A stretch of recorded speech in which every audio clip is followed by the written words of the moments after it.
Welcome into an all-new episode of Panthers on Tap. I'm Curtis Rauen, joined by Bryson Karbley.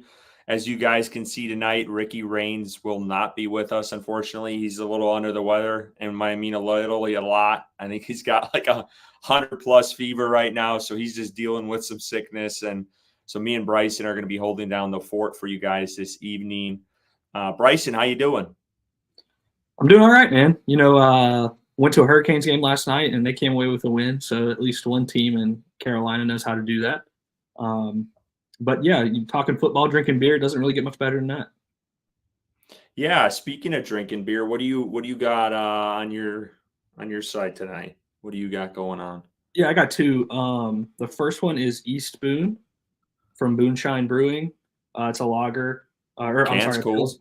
a Pilsner. Yeah, it is a really cool can. Got like flowers on it. It's really good. About halfway through that one. And then I have another one from Deep River Brewing called River Days Lager, and it is a classic lager with lime. Also a cool can. I thought it looked like Marshall colors. So shout out to my alma mater. Go Thunder and Herd, baby. Yeah, I actually have that one in my fridge. I'm glad. Yeah. But yeah, I got a couple here as well, local beers. This one is from the Trophy Brewing Company in Raleigh, your neck of the woods. This is a Mort's Trophy Lager, 4.8, very light beer, but it's good. It's smooth. I like it. And then I also got this one I've never had. It's from High Wire Brewing, and it is Leisure Time Lager. So we'll give this one a whirl. It says slow it down, take it easy. Life can be crazy, and you've earned a break. I think we've all earned a break with the Panthers. No kidding. So I thought that was fitting. But yeah, let's get into it. I do want to quickly I don't want to forget about the folks out in Western North Carolina. So I'm going to put this up again for everyone. Because, if you guys haven't noticed, it feels like fall outside right now and the mornings are cold. I know they have frost advisories out to our west. So just keep everyone there who are, impacted by Helene in your thoughts and prayers. So I'm going to just put this back up. This is a lot of different organizations we can all donate to help those folks out. American Red Cross, Samaritan's Purse. We put this up a lot, really since Helene hit. There's Hearts with Hands in Asheville, the Manna Food Bank as well, and then Beloved Asheville. So these are some groups you guys can donate to. And then I will put this up towards the end of the show as well, so you guys can take a peek at it, and anything can help those guys out and the families that have been impacted by that storm. So we would appreciate you guys doing that. But let's get talking football, Bryson. And my goodness. I think let's just start, the defense again. That's really been the story all season long. Carolina's defense just can't hold up really against anyone. It's been pitiful to this point. What were your observations on the defensive side of the ball this week? There's a continued theme of miscommunication on that secondary. I know that's what we talked about last week with coming away from that game, and it just continues to rear its head, unfortunately, for this secondary in particular. I don't really know where it's coming from, why it's happening, but the team defensive-wise just does not look prepared for any adjustments in game, in any motion where, they get a wide receiver that's moving from the left to the right, and what corner's covering who. It's just this team, I don't know if they just don't want to talk, or they don't care enough, or they just haven't been coached to do that. It's frustrating to see it week in and week out, but it continues to show. And then, of course, the run defense, it's pitiful. I mean, I don't know how they fix it moving forward. Losing Derek Brown sucks, and that's certainly hurt this team a lot in a lot of areas on defense, especially in the run game. But yeah, I mean, you're Bijan having the day he did, and then Tyler Algier, who I feel like always has a hell of a game versus the Carolina Panthers, just ran all over us, and it was frustrating. But the Falcons had their way, and that's what we said last week, is that whatever this offense wants, the opposing offense, they can have versus this defense, and they did. I don't know where to go moving forward on how to improve this defense. There's not a whole lot of reinforcements coming. We're going to get into a couple later, but it's not like it's going to completely turn it around. So scheme wise, I don't know if it means adjusting what you're doing to fit the personnel that you have better, or just trying to make it with what you have and hope things improve with the scheme that you're running. And, this communication ceases to exist, and they are able to talk to one another and make call outs on who's guarding who. I mean, I feel like it's not hard, but I'm not on the field. I'm not an NFL player, so maybe it is, and this is just something that they're gonna have to work out throughout the season. So, I mean, I just feel like anytime I'm watching the Panthers play football and an opposing offense is on the field, I feel like every time that opposing offense is going to score, and basically they have versus the Panthers. I think they're on track to allow the most points ever in an NFL season so far through 6 weeks. So teams are scoring at will, and there's nothing the Carolina can do at this point to stop it. So hopefully changes are made and adjustments happen to somewhat get stops. There was a point at the end of the game where the defense forced 2 field goals in a row, which was a win in my book for this defense, and the offense kind of let the defense down there. But I mean, throughout the first half and for most of the second half, the defense just wasn't there. And it's just a reoccurring theme every week. We're like a broken record talking about it. The run defense, 3rd and longs, the defense is giving up consecutive 3rd and longs on every single drive, it feels like, and leaving guys wide open. And, it's like a high school defense out there guarding an NFL offense. And that's what it feels like week in and week out. Yeah, you hit on a lot of points, and I kind of wanted to just start with this, with JP talking about 25. And I think the secondary and the safeties and the communication between the safeties and corners is just, it's out of whack. I don't understand it because Xavier Woods has played with, at least he's played with JC Horn and Troy Hill. So there's familiarity there. I know Nick Scott, obviously this is his first year with those guys, but he's also familiar with Evero's system. It doesn't seem like those guys are driving very well back there, which is unfortunate. And we know Mike Jackson was the late addition. So yeah, that is probably one of the biggest things for me is the miscommunication element, and then just piss poor tackling and them not in bay. I mean, there was another play this week where there was a couple guys around, and I can't remember which Falcon it was, broke it off.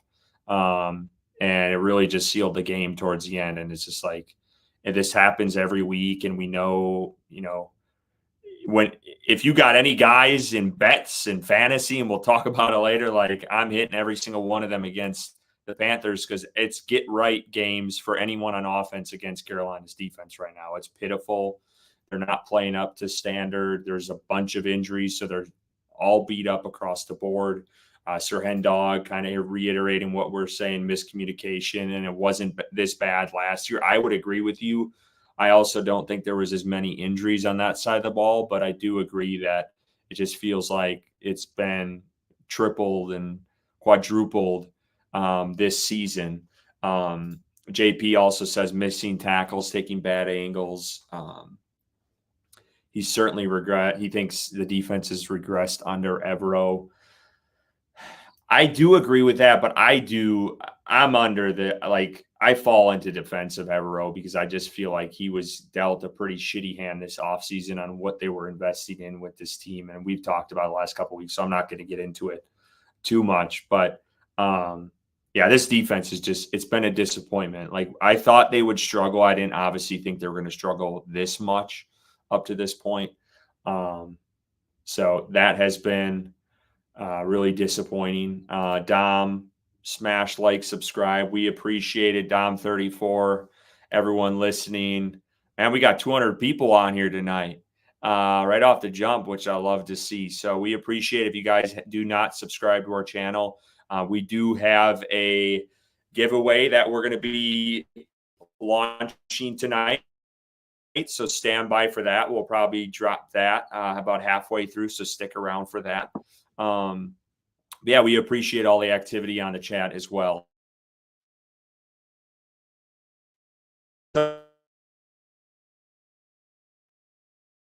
That was Wallace with the fumble, the forced fumble. Dave Canales won his first challenge, which I thought was impressive. At first look of it, I'm like, no way that was a catch. And I thought it would have just been incomplete. I even think I tweeted that out on our account. But just talk about his play and what you thought in his second game as a starter. Yeah, I mean, it's exciting, right? To have a young guy show promise like Trevin has up to this point. I think there are some deficiencies in some areas, which you expect from a young guy getting his second start in the NFL. Some of the same things you saw on tape from Kentucky, which Ricky touched on last week, I believe. But I think overall, you're excited to see what he's brought onto the field up to this point. He's not missing many tackles, so that's something that is rare on this Panthers defense to this point. He is cleaning up a lot of runs that get past the defensive line, which has been a lot because that D-line is not really stopping anything that comes through them or at them. So he's being forced into a position to where he has to get a high number of tackles, and he is doing it. So I think overall, I'm excited about his progress, and I think he's a player that is definitely someone that you can build on that defense and keep around, unlike many other guys on this defense that probably won't be on this team past this season. So, we were all kind of pretty hard on Dan Morgan for this draft pick. We thought that it was a bit of a reach. I think most people did. And it looks like that it's paying off to this point, at least with the injuries that have been suffered at that position. Wallace has really stepped in nicely and held his own. Yeah, I wanted to mention Zach Griffin's comment here for a second. Excuse me. And he believes Evero is going to have to make his money during this stretch of the season. He said Evero had to deal with more last year with how offense was historically bad than had Horn and Shaq go down. I honestly disagree with this. I get the offense is slightly better right now under Andy Dalton, but Evero also had Burns and Brown on that defense for much of the year last year. Obviously, Horn went down for part of the season, but he had those three guys, and I think it's proving the fact that you really need a solid front seven, even if you have decent guys in the secondary like Horn. He can only do so much, and if you have a shitty front seven, I mean, they're just going to pound the ball and pick apart that middle of the field and shallow stuff and then take their shots when they can. And then when you have a secondary that's miscommunicating, can't get their shit together, it just creates chaos even more. So I don't know if I agree with that entirely. I just think there's so much he lost this offseason, and then you also couple that with injuries, late additions, not a lot of depth. I don't know. I guess I'm defending him up to this point. Bryson, do you agree with that, or do you kind of side with Zach on this? No, I mean, I'm more towards your style of defending Evero at this point. I think he was provided chicken shit and expected to make chicken salad, and it's not turned into chicken salad. It's chicken shit right now. You were spot on about in the offseason losing Burns and then trying to replace it with Clowney and Wanham, who hasn't stepped foot on the field for this team. And, I had hopes might never. Might never. You're right. Might never. I had hopes that those guys would fill in and kind of hold their own. And my God, they've done the absolute opposite of that. And it's been bad. They get no pressure whatsoever. It's embarrassing to see quarterbacks, drop back and be able to file their taxes and send a couple text messages and put something in the microwave, run to the oven, clean the kitchen, and then pass the ball. It's bad. They can do what they want because they know. I feel like even when Carolina sends blitzes, they never get home. They're always getting picked up. They're not disguised well. Anytime I see a corner or a safety coming off the edge, the running back's there to clean it up, and it just leaves less players to play in the secondary or play downfield to cover wide receivers and tight ends. So, of course, the quarterback has time and he's going to find it. So it's frustrating, but I think overall the talent level in this defense is just not there, especially losing Derek Brown.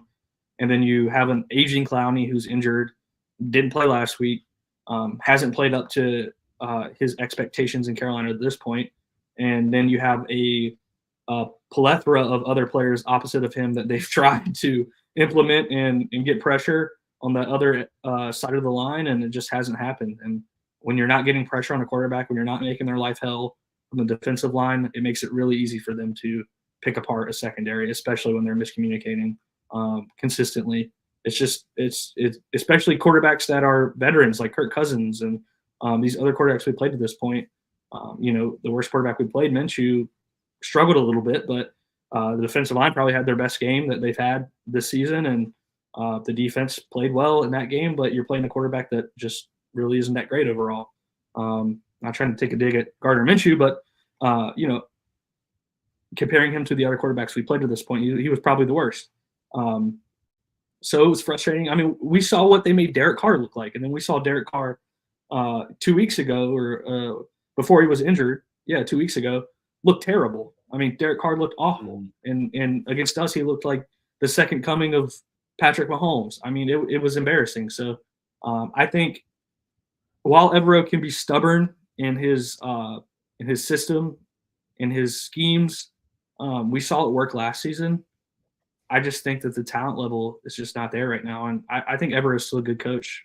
This isn't a guy that got head coaching interviews for nothing. And he's not he has respect all across the league as one of the better defensive coordinators in the league. And I think right now it's just they might be looking for a scapegoat, and he might be the guy they point to. But I think it's similar like Joe Brady. It wasn't Joe Brady's fault the offense wasn't operating to a high level, and now we see him coordinating an offense with Buffalo that's looked decent. They have some struggles at wide receiver position, but Josh Allen is playing at an MVP level, and Brady's coordinating an offense that looks good. So I'm with you. I think Evero, unfortunately, has got the short end of the stick with resources, and it's culminated to a very bad defense on the field. Yeah, he's been the scapegoat, and I said this last week. Evero didn't forget how to coach overnight, and he's just had one bad season. We also got to remember, and you mentioned the head coaching interviews. Carolina declined several teams to interview him for a lateral position as a DC, and I think Green Bay was one of them included. So people value this guy as a DC. I think he's probably in the top 10 for DCs in the league, and people really like his style and the way he coaches the defense. And I will bet your ass any money if the Panthers get rid of him this offseason, that guy is going to have a job within a week. He will have a job, whether it's as DC or a head coach, whatever you want, whatever one, he is going to have one very quickly in this league. That's why I don't want to be hard on him, because I'm tired of getting rid of guys and coaches that are good just because we're a little bit impatient and we're blaming this guy, this coach, which I don't think it's deserved. I think he lost way too much this offseason to take the brunt of the blame on this one. Let's kind of move over to the offense now. Enough about this shitty defense, to be brutally honest with you. Let's just talk about, I think the glaring, obviously the glaring thing in this game, and I kind of want to just get right to that right away, is the play in the fourth quarter. What were your thoughts on that drive, Bryson? Obviously, we're moving the ball well. What were your thoughts on that first Andy Dalton interception, which really turned the tide for the Panthers in this one? Yeah. Remind me, it's not the one that he threw when he was targeting Ian Thomas, was it? That's the one. Oh, God, yeah. Okay, so let's get right to it. The tight end position has been bad in Carolina. We all know that. I thought possibly Ian Thomas could come in and provide a spark. I know that's crazy to talk about, and I know you repent all of this that I'm about to say, or that I am saying. But I thought Thomas maybe could do something that the tight ends simply haven't done in Carolina up to this point. But no, he instead runs a route that he's supposed to run in more towards coming back to the quarterback, and he kind of runs it up the field more than he's supposed to. And AJ Terrell undercuts it and picks it, and momentum swings. So I don't know why Dalton threw the ball. I don't think Thomas was open at any point to throw him the ball. I guess he had more faith in Thomas than any of us would have had on the field, but it was questionable to say the least. I don't know why you're targeting Thomas deep when you have other guys on the field that have shown in this game that they can make plays when you need it. But I think it was just spur of the moment thing. Dalton felt it was there and it wasn't, unfortunately. I think, like I said, it did take momentum back. Carolina was moving the ball well on that drive and had a little bit of, of that, had a little bit of momentum moving forward. And I thought, okay, maybe Carolina can get back into this thing and make this a game. And but no, unfortunately, it ended in an interception and heartbreak, which seems to be the recurring theme for Carolina Panthers football for the past 7-8 years. And unfortunately, that's where we're at. So, yeah, I'll let you talk more about it, but I have some things to say about Dalton at quarterback. Yeah, I wasn't falling into this trap. I know you and Rick, you were like, maybe we'll get a little bump in this room with 80 coming back, the guy I will refuse to name. Sir Hendog, the third, Curtis's main guy, 80, imagine that, laughing emoji. Get this bum off our team. Like, get this guy up on out of here. I don't care if he's a good blocker. Get his ass out of Charlotte. He sucks. And he never should be passed the ball. And if you only got a guy who's going to be blocking, well, then you're going to know when they're going to be out there running the ball. If he ain't going to be out there running, getting passes to him, getting thrown to him. Yeah. So get 80 up on out of here. I don't care if this room is thin. I think he's useless. And I'm tired of him. I'm tired of the money they're paying this dude. And if this guy is not off this team this offseason, I'm going to be royally pissed because he has just been – he finally comes back from injury. And then, again, it's the play that really flipped this, changed the whole script. Now, does Carolina win the game? Probably not, but it still would have been close, and it would have been right down to the wire. And it would have given them a chance. And in a drive that, I should try to pull this up for everyone, that because I remember tweeting this out during the game. See if I can find this quickly. What the actual progression was of that drive. And they were running. I mean, it was like a well-oiled machine, that drive. The mix between run and pass, obviously they ran it a lot more in that drive. I'm just trying to find this because I know I tweeted it out. But here it is. So yeah, they had a 9-yard run to start the drive, then a 12-yard run, then a 5-yard run, then an 8-yard run, and then a 12-yard pass, and then a 2-yard run, and then here comes the pick. And I agree with you. I thought 80, he ran that crosser or a deep in route, and I thought he should have flattened it out more. I thought he took it up too high. And then obviously Terrell undercut it. And I think I tweeted this out when it happened. I was like, 1, why are you passing here? And 2, why are you throwing it to 80 when he's covered by AJ Terrell? Like, what are we thinking on this play? So I think it was a 2-part. I didn't like the coaching decision to pass. And then I also didn't like Andy Dalton's decision, because what the hell were you thinking? So, but the 80 does that to you. They think they can fit this in there to this guy, and he's just not reliable. So, it really was the cherry on top for my bashing of him over the last 5-6 weeks, and now he causes heartbreak in Carolina the first game he's back. And I said this to him, like, when is there ever a good moment when you throw the ball to 80? When is there ever a good moment? When was the last good moment when you threw the ball to 80? I can tell you. Did anyone in the chat, I can tell you. You remember? I can tell you. Yep, I can tell you. It was when the Carolina Panthers were playing the Minnesota Vikings, and Sam Darnold hit him on a 4th down for about 40 to 50 yards when Carolina, I believe they forced overtime. So 3 years ago. So 3 years ago. I believe they forced overtime in that game. All right. Because of him I do remember that play. Yeah. But I don't think it was 80. I don't think it was 80 in that jersey. Yeah. Could have been Steve Smith that swapped out for that play. But no, I mean, you're proving my point. That was 3 years ago. Like the guy, Yeah. and I'm not saying you're defending 80. I know you're not a big fan of him either, but I'm just get him off my team. I'm tired of seeing this dude, good blocker or not. It's just I mean, that changed the entire game on Sunday. So that was frustrating as hell. And I do want to mention Ricky. Again, Ricky's sick, so he's out tonight. He's got a really bad cold, but he made sure he wanted you all to know, the chat, everyone listening out there, he hated this play. He was royally pissed at this decision on this on the drive between the throw, 80 in general, and I think Ricky had one of the best jokes ever. He called them, God, I wish I have this. I know I quote tweeted his tweet somewhere here. See if I can find it quickly, because I was dying when Ricky tweeted this out.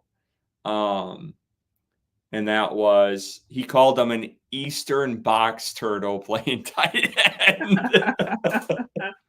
And I thought that was splendid. I really did. So anyway, yeah, Ricky hated the play. I needed to get that out there. Bryson, if you want to go, I'm just trying to get through some of these guys in the chat. JP, why are we even throwing the 80? Give me, for me, just wheel out DJ, Leggett, Coker. I would agree with that. Sanders, maybe Tompkins with the speed guy. Is he still on the raw? Is he in the practice squad, Tompkins? Yeah, he's on the PS, baby. Sir Hendog said trade him to Green Bay. And then Anthony, I'm sick of Mingo and 80. Both are just not good and don't offer much. Yeah, let's talk about that for a minute, unless you have anything else to add. Bryson, what are your thoughts on Mingo in this game? Yeah, I think you saw a change in changing of the guard, I guess, to put it lightly.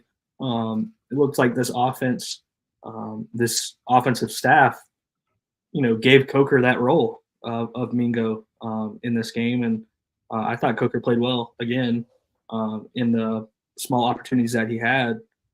I think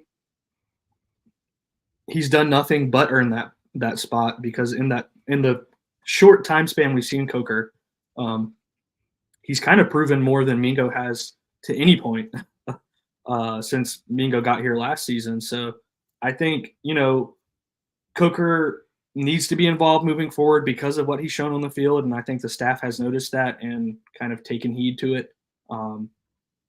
So I still believe that Mingo can be a good player. I'm not giving up hope yet on Mingo. I think he has some traits that you look for in a wide receiver.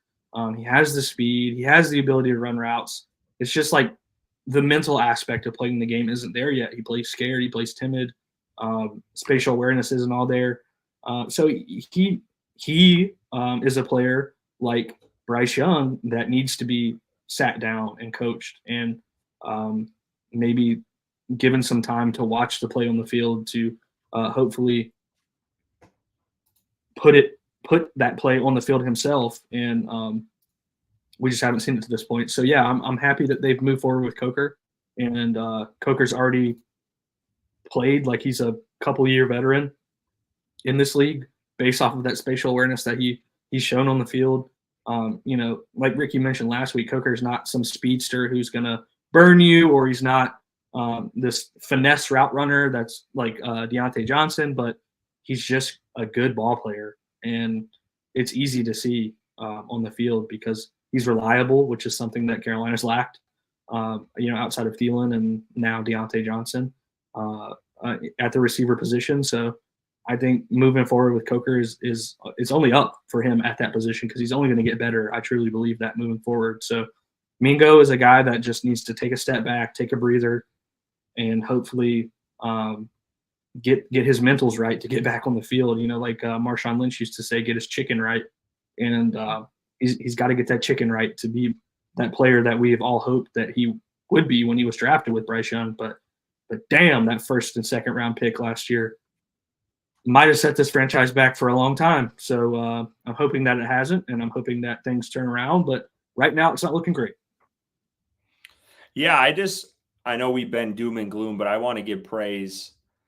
This was really a game where the rookies showed out across the board. I think Shao Smith Wade was really the only one who really didn't make like a highlight play or anything, but everyone from Trevin Wallace, Yeah. and then on offense, you had, I remember one of the touchdown drives, it was a throw to Coker, a throw to JT Sanders, and then a touchdown to Leggett, like in that same drive. And it was really cool to see that because it kind of showed you Dan Morgan, his fruits of his labor come out and just show out. And that was cool to see. So that does give me a little optimism, I guess, for the future for this team, that, these guys are making impactful plays in the game. And obviously, hopefully that continues. And we want to see that a lot more, not just one game. But that, I guess, for me was the biggest thing is, these guys really did show up in this game and made some, great plays. Coker, you mentioned, he made it. I tweeted this out. His snap counts have increased. It's honest. It's basically flipped with Mingo. Mingo was like, I can't remember what it was, but they just basically flipped. Mingo was high a couple of weeks ago, and now Coker is literally taking over his snaps. So I would agree with you. I think Mingo, he's just not seeing it right now. I don't know what's going on, and I don't know if there's a disconnect with Canales' playbook or whatever the case may be. I don't think he's playing up to standard, and it's disappointing because that's another second-round wide receiver. We had TMJ. We all remember him a couple years ago, second-round pick, didn't pan out.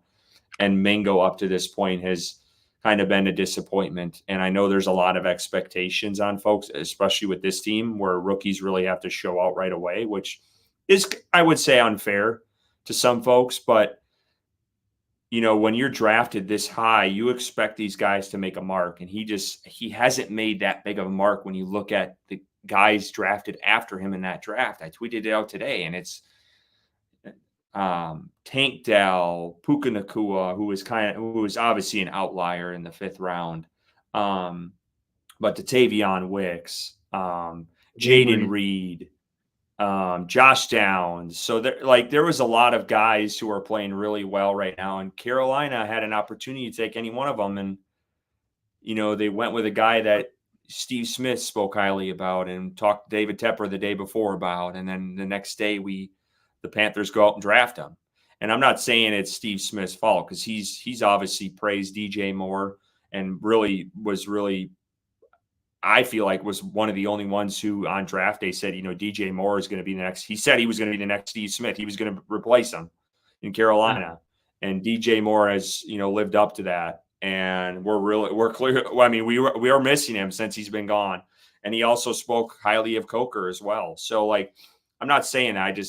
It drives me nuts when it seems like former players for this team have a say in our draft room, which is crazy to me. And I don't know a lot of teams that would say that. But yeah, Mingo, going back to the Mingo thing. He's just been a disappointment, but it is good to see Coker stepping up, and he's taking, advantage of all the opportunities he's getting. Before we get to Andy Dalton, because I know you're itching to talk about it, I wanted to talk about Brady Christensen because, he obviously stepped in, and Yosh too. He stepped into that right tackle spot for Moat, and then Christensen obviously had center with Corbett out for the year. What did you think of both of their play on the offensive line? Yeah, I thought they played admirable, especially Christensen at the center position. I think he was PFF grade. I know, 4th ranked center last week. So I think, for a guy to step into a position that he doesn't have a whole lot of experience there, first game playing it, I thought he played really well. So that's a testament to the coaching on that offensive line. That's a testament to Brady Christensen being flexible. That man can play any position on the offensive line. He's shown it. I think we're lucky to have him in Carolina. I know we've both been pretty high on him throughout his time in Carolina and thought that he has deserved an opportunity to be a starter, and he has that now, and he played really well in his first game as a starter for this team this year. So I'm excited to see that. And I thought Yosh played well as well. There were a couple plays I saw in the run game where he kind of got blown up, and which in result got Chuba blown up behind the line. But I think in passing, he played great. That's another great depth piece that this team brought in this offseason. They invested heavily in this offensive line, and it's paid off to this point.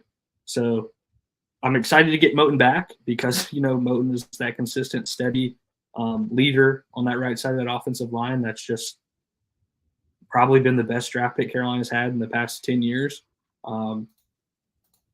consistently speaking. But I think the guys that filled in well, and Christensen has shown promise that maybe there's not going to be a big drop-off at that position, which we were kind of expecting with how well Corbett was playing.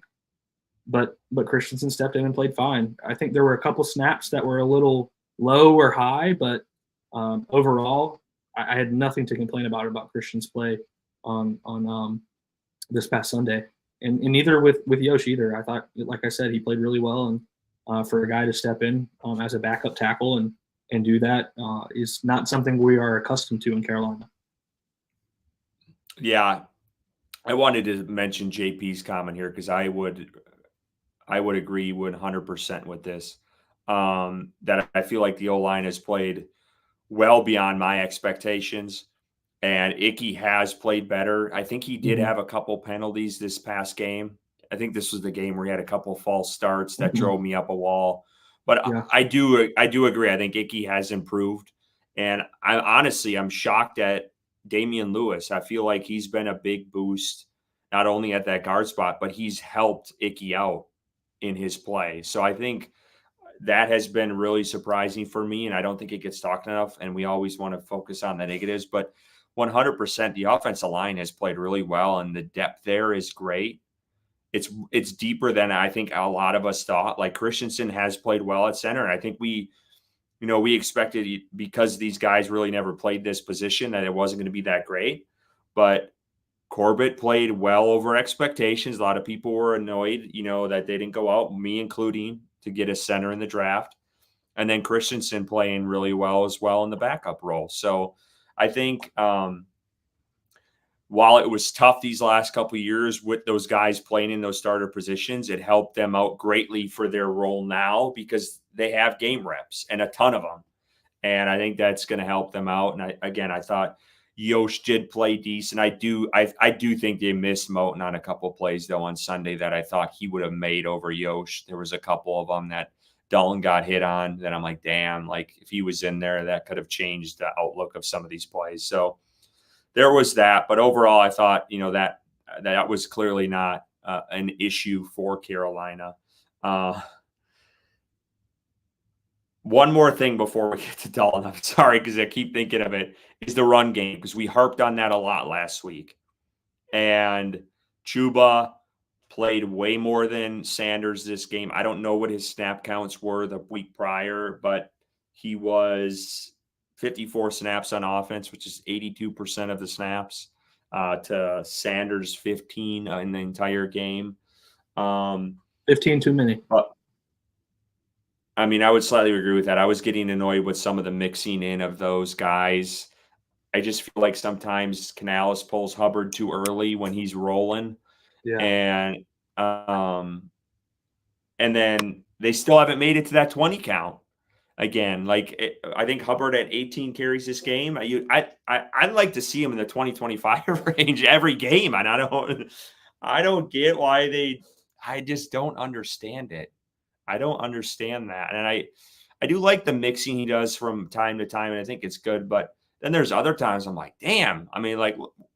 That one drive that turned the whole game around. It was just run, and Chuba was dominating. Just keep running it. If it ain't broke, don't fix it. Come on. I didn't get that. Yeah, it's a broken record, just like we talk about with the defense every week, that this offensive staff, this play caller, and Dave Canales continually does not rely on the run like he said he was going to do. He had 18 carries, but that was not enough. This game was not out of reach until the end of the fourth quarter. Maybe 10 minutes left in the fourth quarter is when this game became kind of out of reach. So you could have run the ball consistently for the entirety of this game pretty much. And they continued to mix in these cute plays.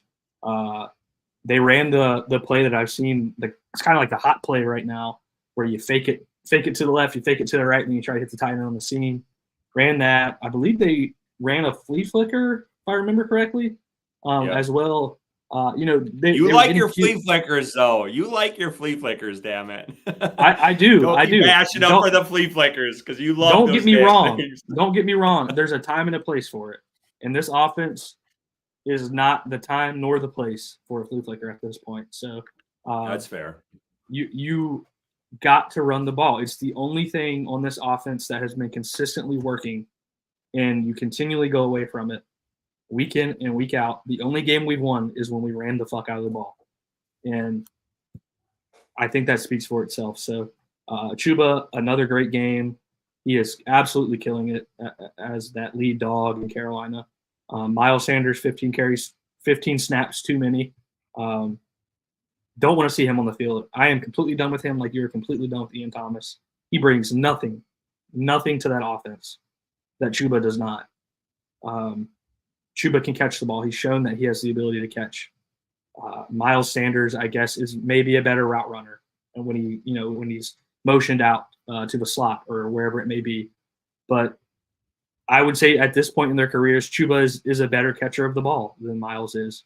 I think hopefully they are shopping him, and when Brooks comes back, it's not something we're going to have to worry about. I think they are, dude.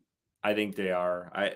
With the messaging online and the subliminal messaging from Sanders, and I don't know. I hope they are. There's teams like the Cowboys and a couple other teams across the league that need running backs, and hopefully they see something in Miles that we haven't seen in Carolina, and maybe they toss it up to the fact that Carolina's a bad team, and maybe Miles is just bad because it's on the Panthers. But that's not the case because Chuba is killing it when he touches the ball. But yeah, I'm with you. I think Chuba needs 25 to 30 carries. I'll even go up into that range. Every single Sunday when they play football, that man should be touching the ball that much. And I get if there's a couple of plays where Chuba runs for 2 or 3 yards, you have to pound the rock to wear opposing defenses out, and then you see it later into the game where you've worn them out. And those runs start hitting for more and more and more and more. Like we saw under Steve Wilkes, that didn't matter if they got 1 or 2 yards, he's still going to run the ball.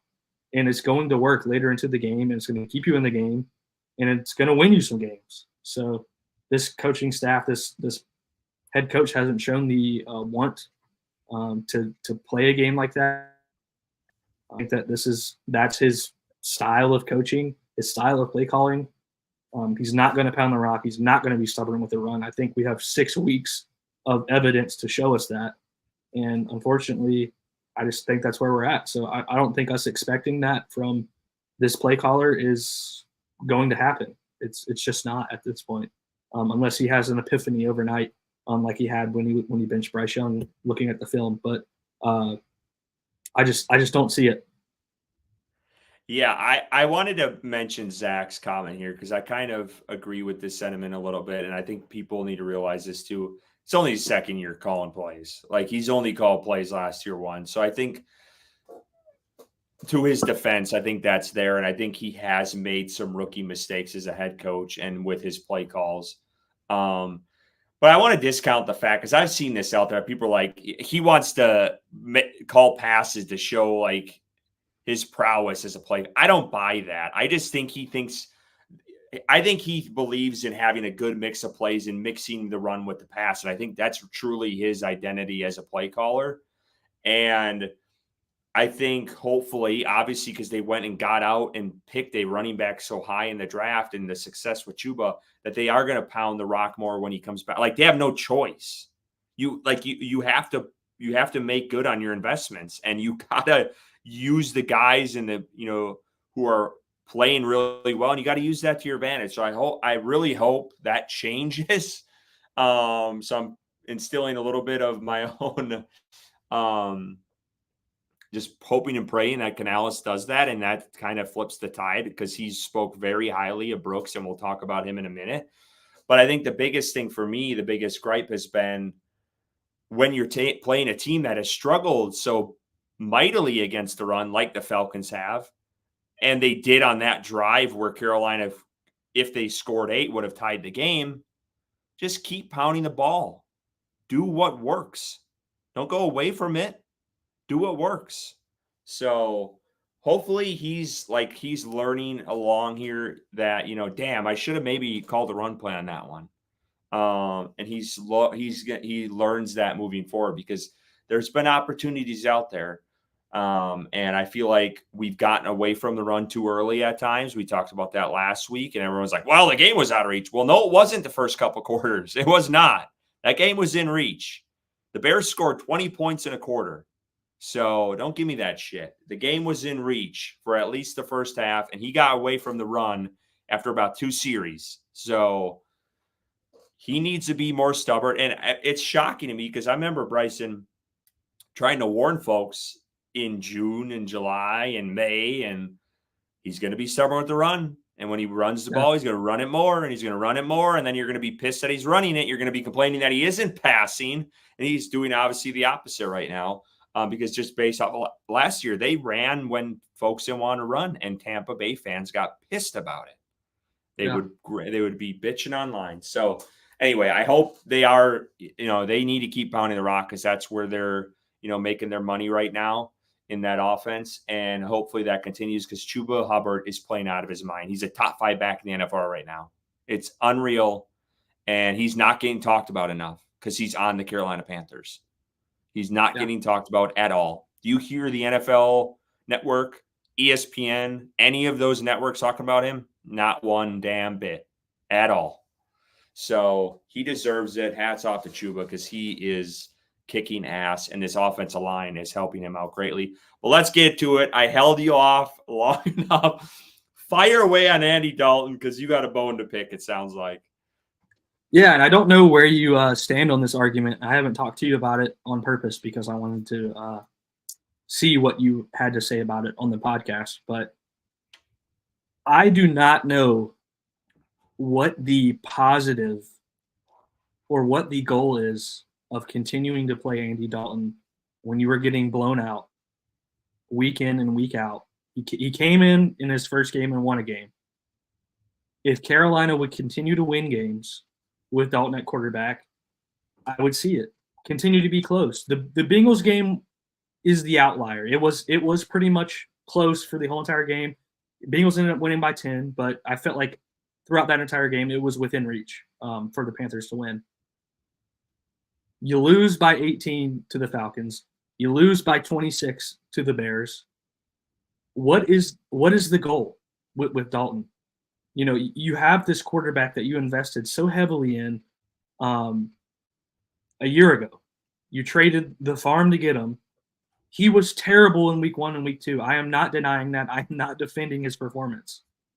But continuing to play Andy Dalton and not being close in these games, you might as well put the young guy out there in Bryce Young and hope that he figures it out, because Dalton's not going to be here after this season. I mean, his contract's up. They may re-sign him. I don't know.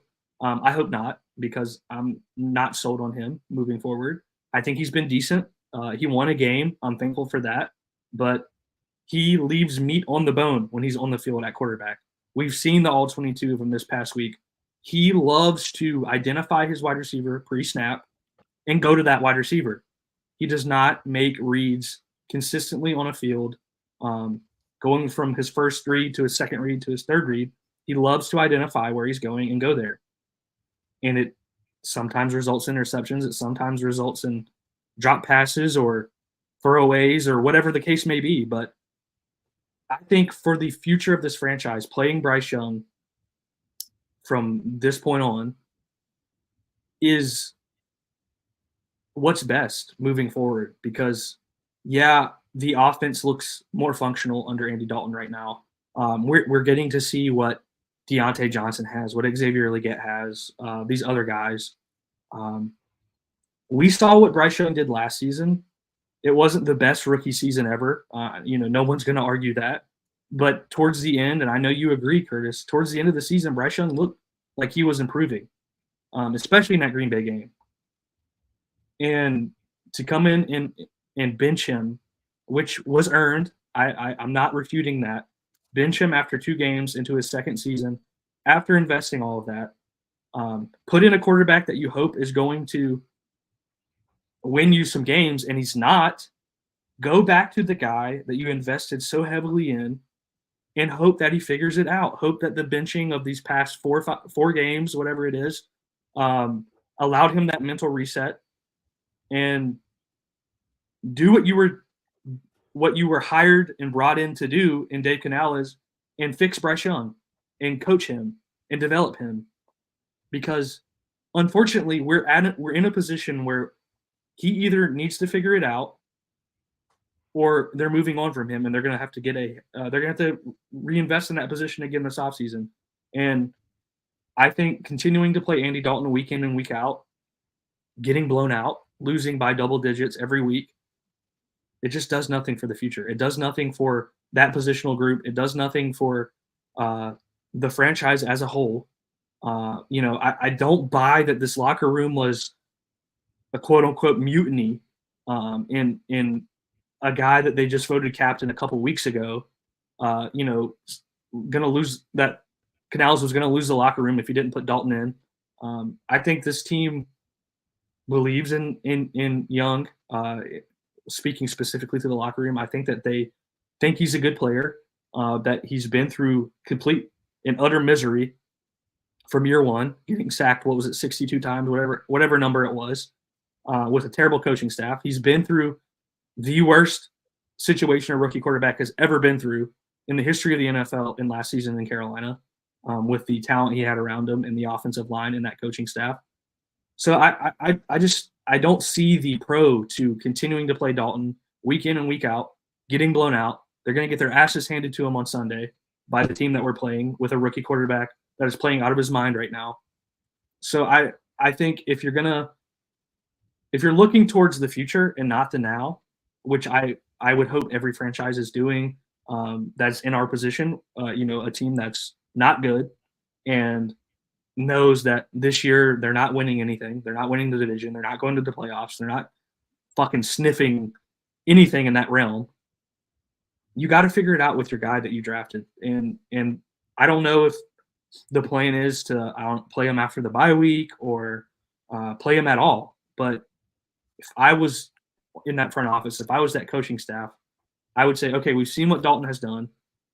He's filled in admirably for Bryce Young for a couple of weeks. Let's put Bryce Young back in, see what he's got. We'll have our answer after this season. We'll move on, or we'll see enough to say, okay, maybe he's figured it out, and we'll bring him back for another year. And maybe our investment that we sold the farm for this a year ago to move up to number 1 wasn't as bad as we think it is right now. It's frustrating because, after Dalton threw that second interception in that game, I tweeted it out. I was like, there's no reason to continue to play Dalton. There's really not. And I do believe that Bryce, once he steps back on the field, is going to be a better player than he was week 1 and week 2. We saw a glimpse of it in the end of what game was it that Bryce got in? Was it the Bears game or the Bengals game? He got in towards the end of the game and made some plays. The Bears and made some plays. So I think he's had a much needed break.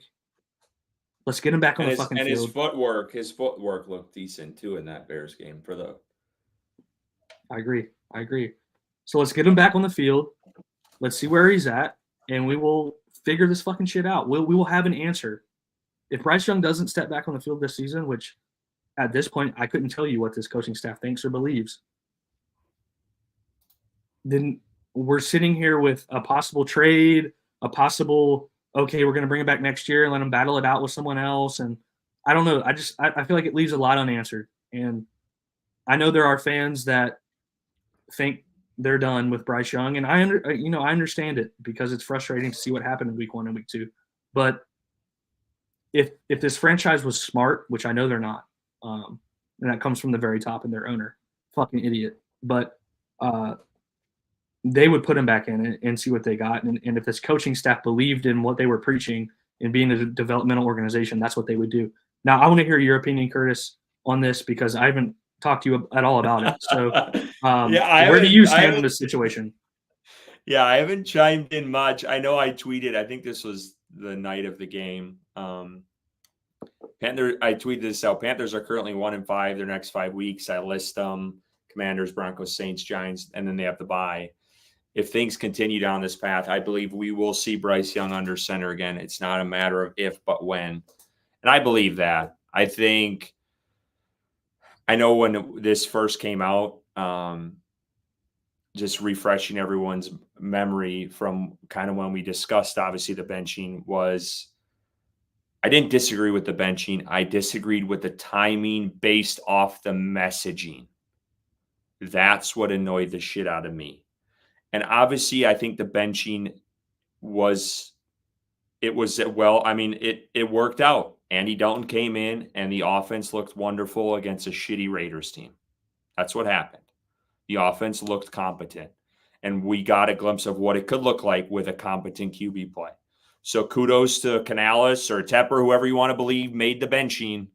Kudos to whoever made the benching. Everyone says it's Canales. So if Canales did the benching, kudos to him, because the offense won that next game and they looked competent. And you could clearly see that Bryce Young was the issue. Okay, I get that. But then you look over the course of these last couple games, and it's very similar to just they're getting their ass kicked. I will say this, and to Dalton's defense, I think they've looked like a more competent offense under him over the 4 games. They've scored points and had decent drives, and then they've sputtered out. And we've gotten a really good look at Deontay Johnson, and we've gotten a really good look at Xavier Legette. I struggle with the timing. When do you bring Bryce Young back? I don't know the right answer to that.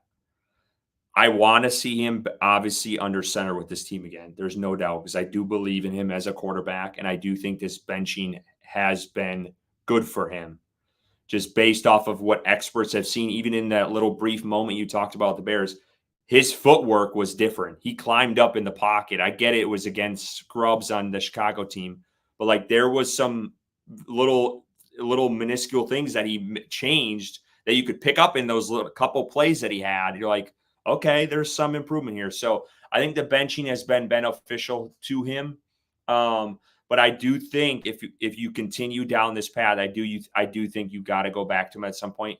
I don't think 18 games is enough, and 2 games under the current regime to say we're done with this guy. I think that's asinine, and I think it's crazy to do that. And I can already see it already. He'll get traded to another team. He'll flash, and everyone and all the pundits are going to say, what the hell did Carolina do? No one can play in Carolina. And that's what's going to be the story. So I'm not giving up on Bryce. My biggest thing, and I'm kind of going all over the place, but these are just kind of my thoughts because you sprung this on me. I didn't think I was going to be talking about this. But for me, the biggest thing I struggle with right now is, does Bryce Young make the throw to Xavier Legette on the fade?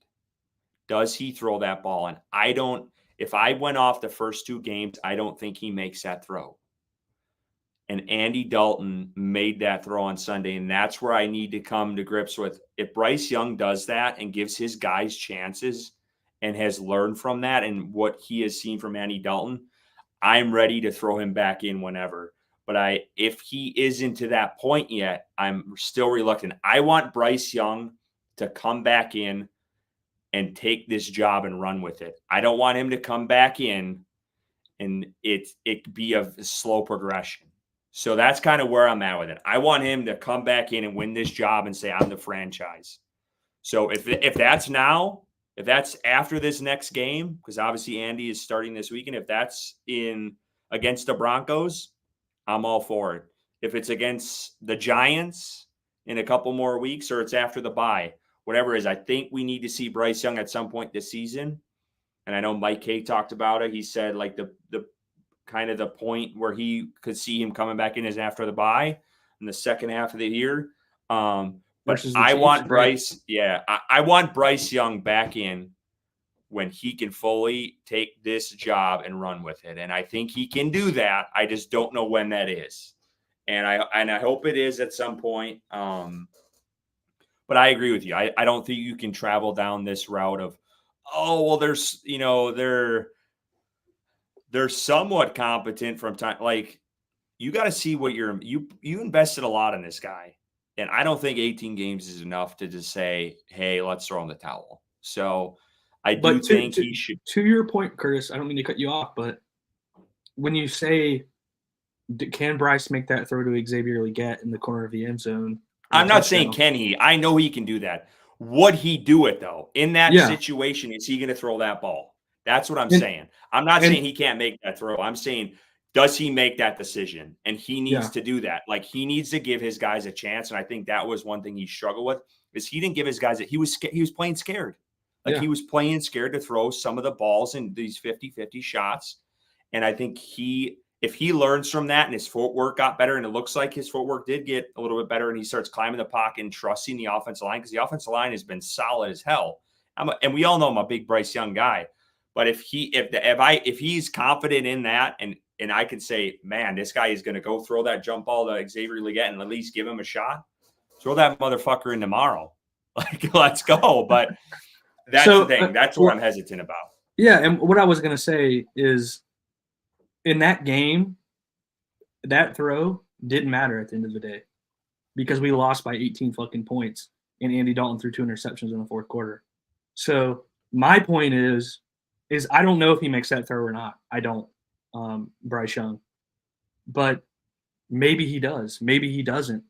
You got to figure it out. You got to put him in, and you got to let him play and let him make that decision moving forward. Dalton made the throw. It was a touchdown. Guess what? We lost the fucking game. It doesn't matter. If we're going to lose games, let's at least figure out what we got in this guy moving forward. I 100% agree with that. I just think that's the progression you want to see out of Bryce Young, to make those throws that he hasn't made in the past. Like, he's hesitant to throw that deep ball, or he's hesitant to make a tight window. Like, just let it fly, man. Just play football. Do what you did in high school and college, and you were really good at it. Just let it fly, and don't play scared. Don't throw the nightmare of last year away, and let's move forward, because they've given you pieces. Now let these pieces work, and trust in those pieces, and let's move on. And I think if he can get to that point, I think he's good. I honestly think he can take the job and run with it. I do. I still believe in that. Whether you want to call me a Bryce believer or whatever the hell a Bryce sexual, whatever the phrase is, I do still believe in him. And I do think, like, kudos to whoever made the move, because I do think the benching is going to be beneficial in the long run. Is it going to be in Carolina? I don't know. I mean, I think I think both of us hope it is. Well, let's kind of go to the chat, and if you want to chime in, Bryson, still on this. But there was a lot of people that chimed in that yeah, and I think overall, just the sentiment of the fan base, I understand. Like, what we saw week 1 and week 2 was absolutely unacceptable for the quarterback position, much less a quarterback that was drafted number 1 overall and a team traded a substantial amount of picks and players to get. I understand where that frustration and lack of belief comes from in that quarterback. But my point is that you got to put him back in. In my opinion, you got to do it sooner than later, to see what this benching has done, to see what this coaching staff can develop, to see what this coaching staff has belief in itself and belief in him moving forward, because they talk about they still have belief in Bryce, that they're a developmental organization. Let's see it on the field. Let's see it with the most important position on a football team. Let's see it with a player that is going to set your franchise back years if he does not turn out to be the guy that you drafted him to be. I think the cost of not playing him, and the cost of if they were to go this route, moving on without playing him again, it's just too much at this point for this organization. So let's get into some of the chats, though. Did you put him up, Curtis? Did you want to say anything about him? Yeah, this is Jay. Yeah, JP says, I think this team moves on from Bryce. Fair or not, he'll go down as a version of Josh Rosen. I expect them to trade Bryce in the offseason, go after a QB in the draft. I struggle with this because they have so many damn holes to fill. Like, I don't know if drafting QB this upcoming season is the answer. And, maybe it is. Maybe you bring in a guy and then compete with Bryce and see who wins out, or you go into next season with Dalton and Bryce, you win. Like, there's so many ways you could go after it. Do they go and try to target Russell Wilson? Like, and I'm not saying go do that. I'm just throwing out possibilities with ties with Canales. Just thinking, just on the fly here. I hope they give Bryce another shot. And it sounds like from all the reporting, they've turned down trade offers. And whether that's they didn't like him or they still believe in Bryce, I don't know. I'm not inside that building. But I do think at some point we probably will see him at the end of the season. I know when we first talked about the benching, we said there's no way in hell. Like, he's gone. But I think what we've seen these past few weeks, they're losing. They're still getting their ass kicked a lot. I do think at some point we're going to see Bryce again. And, again, I want him to be ready and just run with the job and have no question in that front office's mind that you are the franchise. So that's kind of where I'm at with it. Zach here says, last thing this franchise needs is another Sam Darnold, Baker Mayfield. They need to do everything they can to make an educated decision before moving on. I need a sample size this year to know. I think that's kind of both what we've been saying. I think Bryson would like it probably now. And we'll see. I mean, it could be, the heat's on, like the media's asking, like, where every week it's like, is Andy Dalton still a starter? Like, that's the question. So we'll see what happens moving forward. And obviously this weekend, let's talk about a guy though, because it's been in the chat a bunch. And we're finally getting some reinforcements back and some guys that really haven't even played yet for the Panthers. And the biggest one is obviously Jonathan Brooks, Sam Franklin, and Jaden Crumedy. They've returned to practice, so they got a 21-week window to be activated fully. And Bryson, I know it was a snippet of Jonathan Brooks running in a Panthers uniform on a practice field, but how excited are you for Brooks to come into this offense? Yeah, man. I'm with the way Chuba's been playing, and to add a guy like Jonathan Brooks to that room, who was the, consensus number one running back in this draft. I think, we could have another version of Jonathan Stewart and D'Angelo Williams in Carolina. I'm not saying that it's going to be to that level, but I think Brooks has enough talent to be the best running back in that room, and that's saying a lot with the way that Chuba's playing right now. So I think adding him to the mix, hopefully taking away Miles, even putting pads on and getting dressed for game day, I would love that very much. I think this further cements our argument that they should be pounding the rock. I would not be mad if they passed the ball 10 to 15 times a game and just fucking ran the ball the whole game pretty much, especially with Jonathan Brooks coming back. I think you got to force teams to stop you. And from what we've seen to this point, teams can't stop Chuba when the staff allows him to run the ball. When the quarterback hands him the ball, teams can't stop him. And then you add a guy like Brooks to that locker room or to that field of play, I think it just adds another dynamic ability, that home run hitter, that he's a little more shifty than Chuba is. He's obviously younger. Yeah, I don't mean to cut you off, but I'm not seeing the Marshawn Lynch comparison with Brooks. Yeah, I haven't seen that, and I would disagree as well. But I think, it's a great change of pace back, which is what they've been trying to force Miles into, that role, who's been unsuccessful since he's been in Carolina. I think Brooks is going to be very successful in that role. And I think it's just another weapon that this offense has to rely on, and they have to be stubborn with it. We'll see if that happens. I don't know if this is what they've been waiting for, to be stubborn with the run. Maybe it is, and maybe we're going to be very happy. But you want to answer that question too, Bryson, with JP? How long you think he's going to be, and before he's splitting carries with Chuba?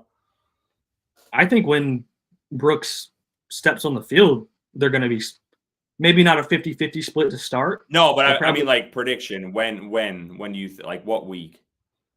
Yeah, I would say probably we're going to be in week 6-7 versus the Commanders. I would say probably by the Giants game on November 10th, I would expect a 50-50 split with Brooks and Chuba. I think they're going to ease him in. I would say probably it starts around the 70-30 range, move slowly to the 60-40, and then the 50-50.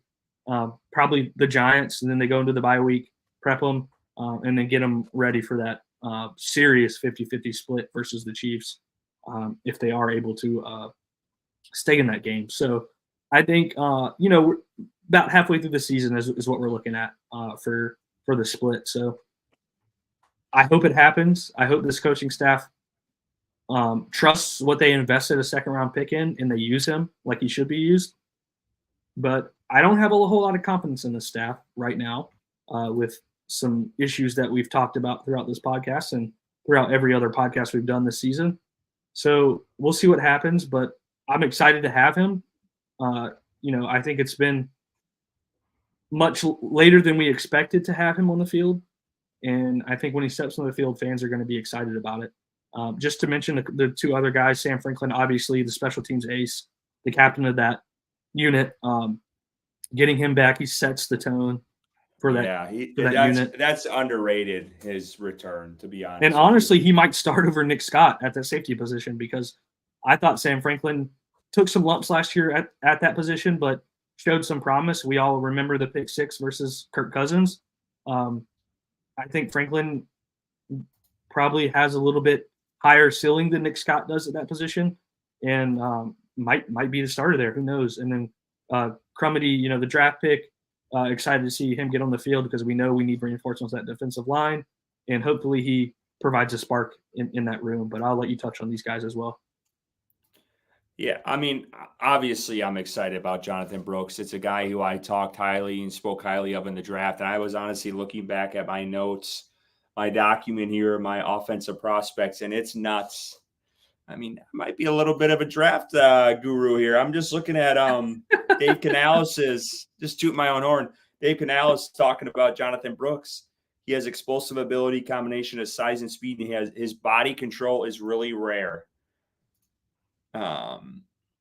My notes: he's a smooth and controlled runner with second and third level elusiveness to shake defenders. So controlled. Another thing I picked up on. I thought he's loose. I think he's light on his feet. He can catch out of the backfield, which is an added plus. He's got really good acceleration in the open field. He's got great balance, great power. These were my notes from the draft in, I believe it was April or March when we were doing this episode. And he's got a juke in his spin move too. I think folks need to realize that. So this guy, he's got some swag to him in the backfield. Obviously coming off the torn ACL, and I thought dunk on demand, shout out to him. He really hit it on the head today, because he played running back, and I think he dealt with an ACL injury too, and he touched on it today, which was crazy, because he put out a video of him talking about it's more of a mental game coming back from an ACL injury as a running back. And then Jonathan Brooks in his interview today literally said it's a mental game. And so he clearly understands, what Jonathan Brooks is kind of going through, and, what it can do to you. So I think that's going to be the biggest hurdle from him coming back, is when he takes that first hit and gets those cuts into those, gaps and holes, and finally gets comfortable with that. I think that's where he's going to really take off. So it might take some time. I don't think you need to rush this guy back. Chuba Hubbard, again, top 5 back in the league right now. So I think they need to take it slow with him, and, really play this one for the future because this is a lost season. Do we want to see him this season? Yeah, of course. We'd love to see him running the Brock. And who knows? Maybe it's Bryson. You'll really love this. Maybe it's a Brooks and Bryce return at the same time where they both, Bryce comes back under center and Jonathan Brooks is, starting and, are sharing carries with Chuba. And I think I tweeted out today, you get smash and dash back. I agree. I think you can get back to the Jonathan Stewart, DeAngelo Williams days with these two guys. And I think Jonathan Brooks fits the Chuba, Jonathan Brooks fits the DeAngelo Williams mold. I think Jonathan Stewart is your Chuba Hubbard, and that's where you can kind of and play off of that. And honestly, if they can find a way to get rid of Miles Sanders at the deadline, I would do it. I know they're going to take a cap hit still with the dead money from the awful contract that Scott Fitterer gave out that we're still paying for. But yeah, I'm excited. I mean, I love the pick. I remember we talked. This was one guy I was, trying to fight for when we had our mock drafts. So I was excited for it. Could they have went center at that spot? Yeah. Obviously, Dave Canales valued this position, and hopefully, like I said today, when this came out that he was returning to practice, you better be stubborn with the run. You have two good backs now. There is no reason why you're not running the ball 30 times a game. So they better plus 30 with these guys because they're still running, I think, around that or 25 with Miles Sanders. So, yeah, I'm excited. And obviously I'm excited for Sam Franklin as well. I think he adds value on special teams, and I think we could see him in the mix too, like you said, on that defense, and that could help out because I think there's familiarity with Woods and obviously J.C. Horn, Troy Hill, and some of those other guys. So, yeah, I'm excited for that. I do want to take a quick break here. I think this is a good time. We're going to talk about the giveaway, though, before we get to that. So we have a giveaway. It's a very unique gift, to be totally honest with you guys. I don't know. I tried to look it up. I couldn't find it out there. So this one is we're going to be giving it away next. Oh, go ahead. I think Ricky said it was like a limited time, like only offered to certain people, like with a corporate relationship with the Carolina Panthers. So it wasn't for sale. Like you couldn't purchase this.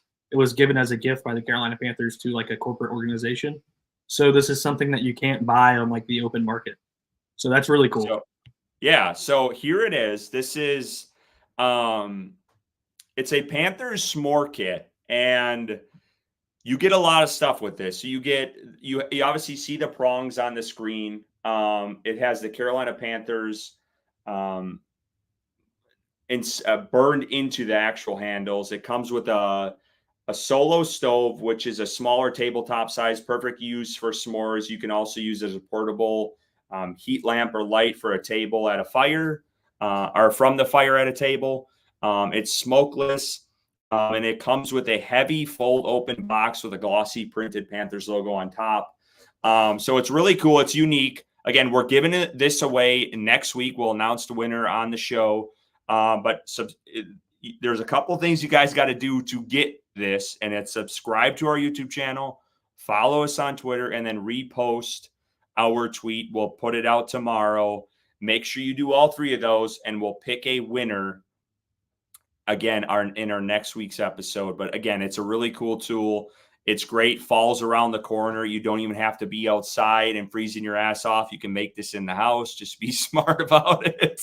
But yeah, I mean, it's a unique gift that you, like Bryson said, you can't buy online. And again, just follow those 3 easy steps. Subscribe to our YouTube channel, follow us on X or Twitter, whatever you want to call it, and then repost the tweet that we put out tomorrow, and you will be registered for this giveaway. And then we will pick a winner next week, and just good luck to everyone. We will take a quick commercial break. We'll be back in about 30 seconds, so stand by. Exciting news, Panther fans. I'm thrilled to announce our partnership with BetStamp and Sign Up Expert, opening up an incredible opportunity for you to join sportsbooks in your area to get the best odds and new user offers. Head over to our dedicated page at signupexpert.com/Panthers to explore a selection of sportsbooks tailored to your region, each with unique offerings. If you're ready to take sports betting to the next level and show some love to Panthers on Tap, I highly recommend signing up for your next sportsbook through our Sign Up Expert link. And real quick, I wanted to touch on the giveaway, Curtis. Curtis and I have been doing this podcast for three years, over 150 episodes. We don't ask for much from our listeners, from our followers. We're doing a giveaway to try to build our subscribers on YouTube. What we're asking from you is free to subscribe, to repost, to spread the word for the giveaway. This is a gift that Ricky has pledged for us for our podcast here. People ask in the chat sometimes, like, how can I donate to the podcast? We're not on here we don't have our Venmo across. We don't ask for much, and a lot goes into this podcast. Curtis works his ass off for these slides. Ricky does as well. It's not something that's done overnight. We prepare all week for Wednesday nights, and we're just asking for a little something back, and we're going to give you something in return for that. So it's free to do, and please, this is a great way to support us. A lot of people ask. This is a great way to support us moving forward. And like I said, we're just trying to build our subscribers on YouTube. Curtis and I started this as just a podcast with no other means of listening, and then I talked him into doing a YouTube and going live, and that was probably maybe at this point, was it about a year ago that we started YouTube, or somewhere in that range? It's been around, close to that. And it's been some slow growth on the YouTube side, but we've always had good numbers and listeners, and we're just trying to build that YouTube channel up to get us to the point where we can do things that we want to on YouTube. So please, you're going to get something in return if you win. Subscribe and share it, and we would appreciate that very much. I couldn't have said it better. Well said. Let's get to statistically speaking here and kind of dive into this week's matchup, which, I mean, I'm not going to sugarcoat it, guys. I told Bryson before the show, this is going to be a bloodbath. It really is. I don't mean to be negative, but that's just the reality of it. But we appreciate it. Almost 500 people listening to us right now at around 10:30 at night. So let's dive into this matchup. If you guys are new to the show, we do this every week. Try to differentiate from everyone else who's running a podcast and really dive into the numbers behind both of these teams and kind of preview and give you guys a little bit of perspective. Ricky brought this into our show, and it's been a great segment for us. And we dive into those both offensive, defensively of both the Panthers and then their opponent for the week. So we're going to start with the Commanders. Bryson, if you want to take it away with the offense. Yeah, bear with us here. We don't have our statistically speaking expert with us tonight. God be with him. He's sick. So y'all send good thoughts Ricky's way. But we're going to start with the points per game.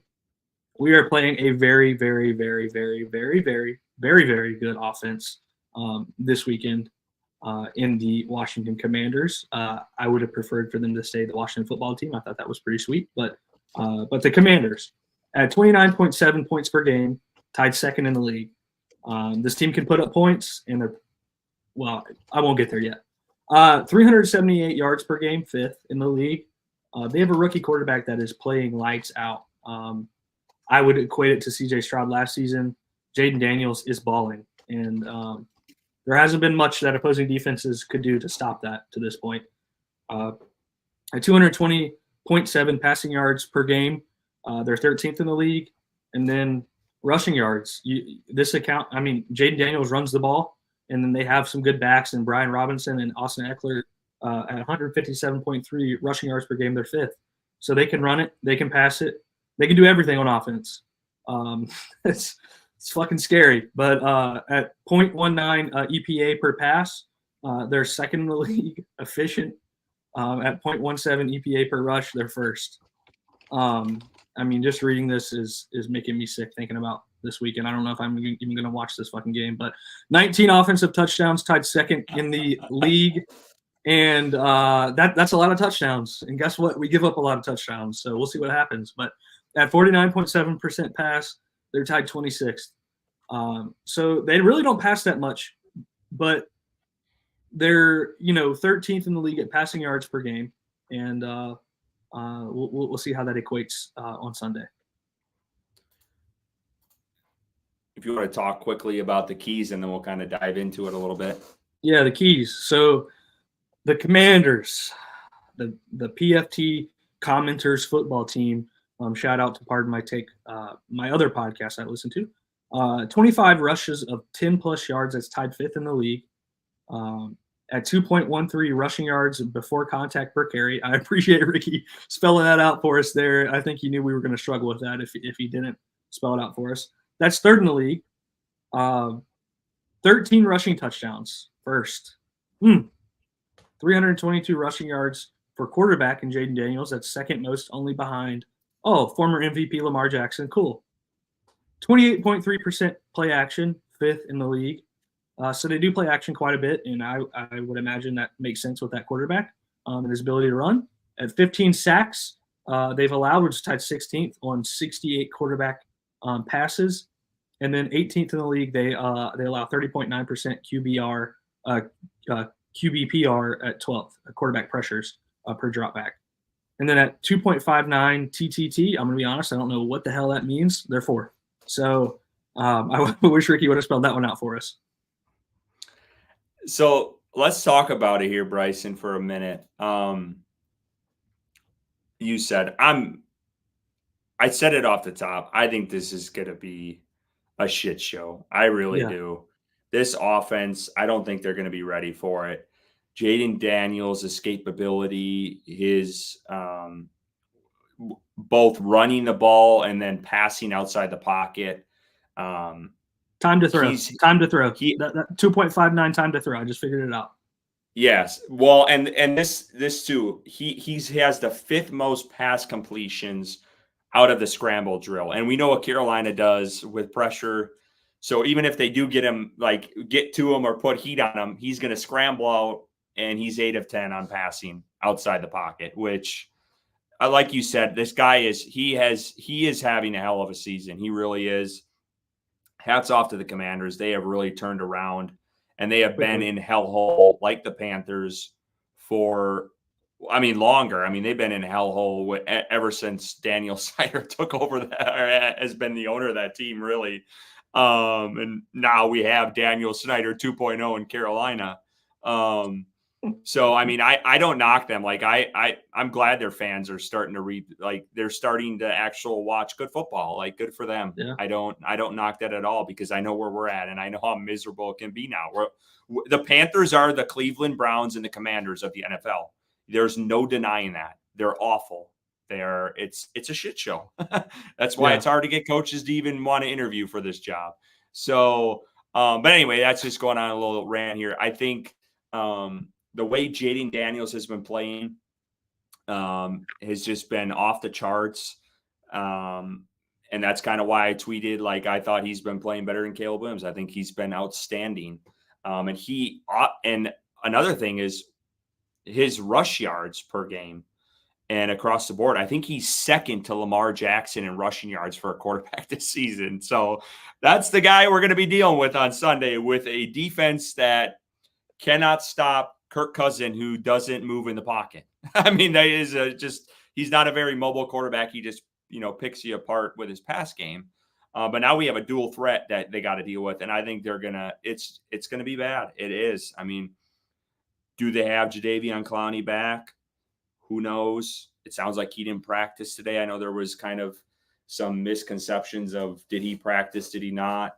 So that's up in the air. We still don't have DJ Wanham, the guy their first answer to the Brian Burns trade. I'm not going to harp on that, but just DJ Wanham was your first edge rusher signing, and he's still not on the field.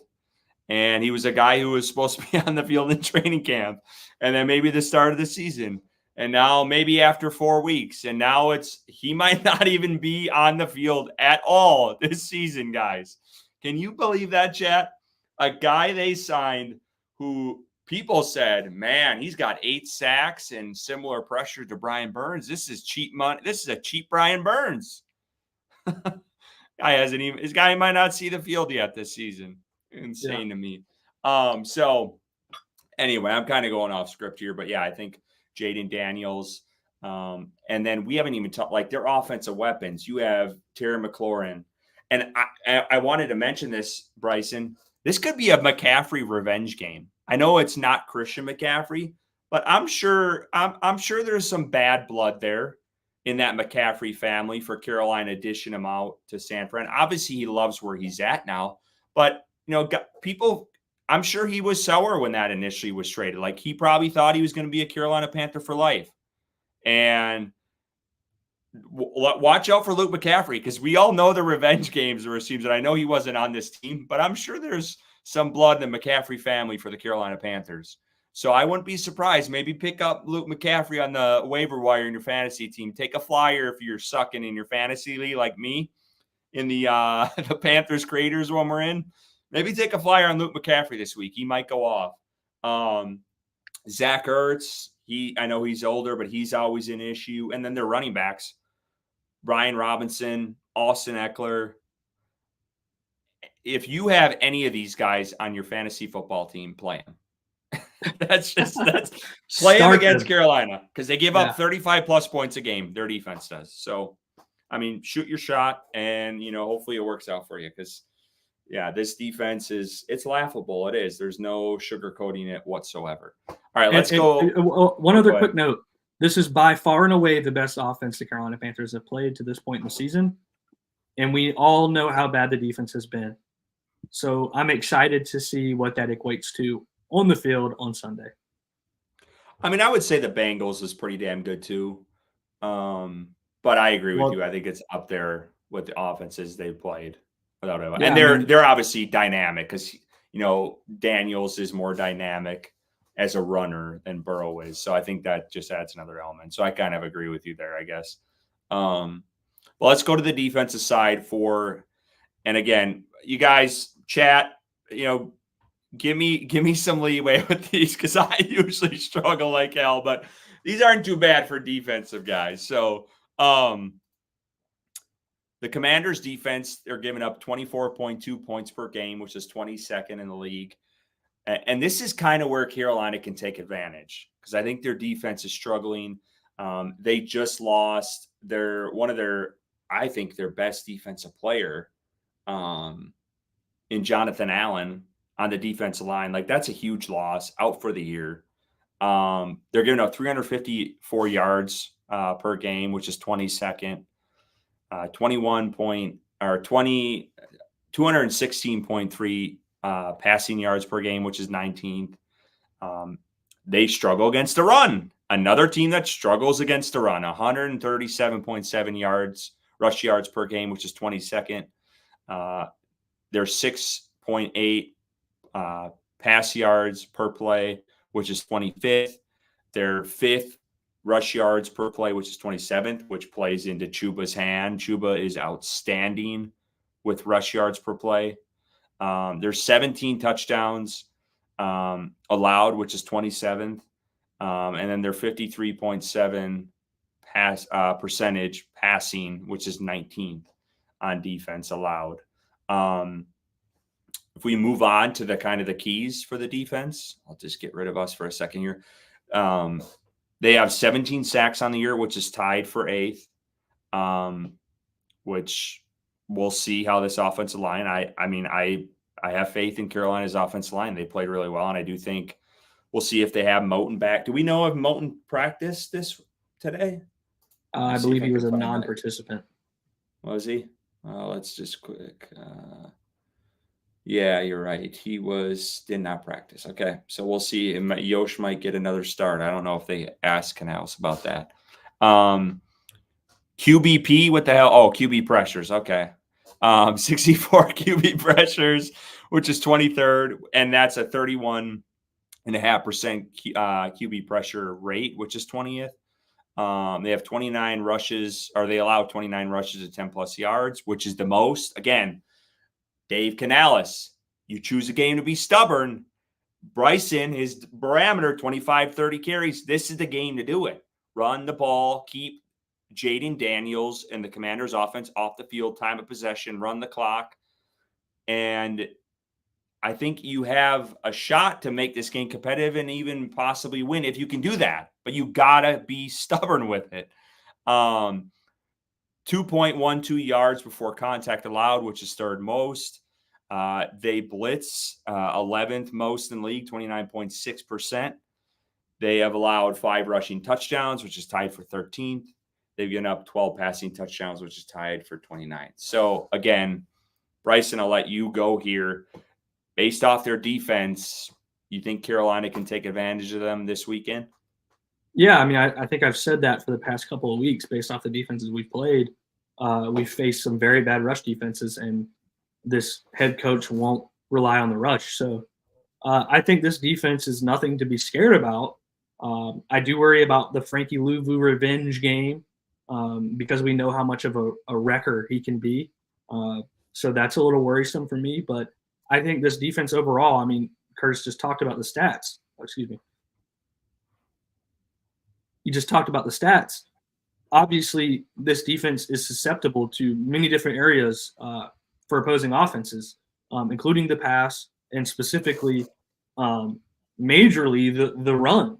And again, you have an opportunity, you have a clear game plan. If I'm the head coach calling the plays and just running the fucking ball, and you said it best, Curtis, when you said this is how you can control the time of possession. You can keep Jaden Daniels off the field, run the ball, get 2, 3, 4, 5, 6 yards of carry, bust them out, and just control that clock. And that's how you win these games versus offenses that are just better, is that you keep the ball out of their hands. And I think that if they can do that, maybe there's a chance that they can, sneak one of these out, sneak a win out in this game. But to this point, this coach hasn't proven that he's going to do that or that he's willing to do that. So we'll see if it's different this week moving forward. I'm tired of expecting certain things to happen and them not happening and then questioning it on our podcast the following week as to why again and again and again this is happening. But obviously this is another defense that you can run the ball on. And, I think the one that sticks out to me most is 29 rushes of 10 plus yards allowed, which is most in the league. And I'm sure if I had to guess, that's probably by far the most in the league to this point in the season. So Chuba has proven that he can break off these runs of 10 plus yards, sometimes at will, when he's running the ball and in a rhythm. So rely on him. Run, you got Brooks coming back. Run Chuba into the ground. Like I think that's what he wants. He wants the rock in his hands, and he wants to be fed, and he wants to continue. And he deserves it.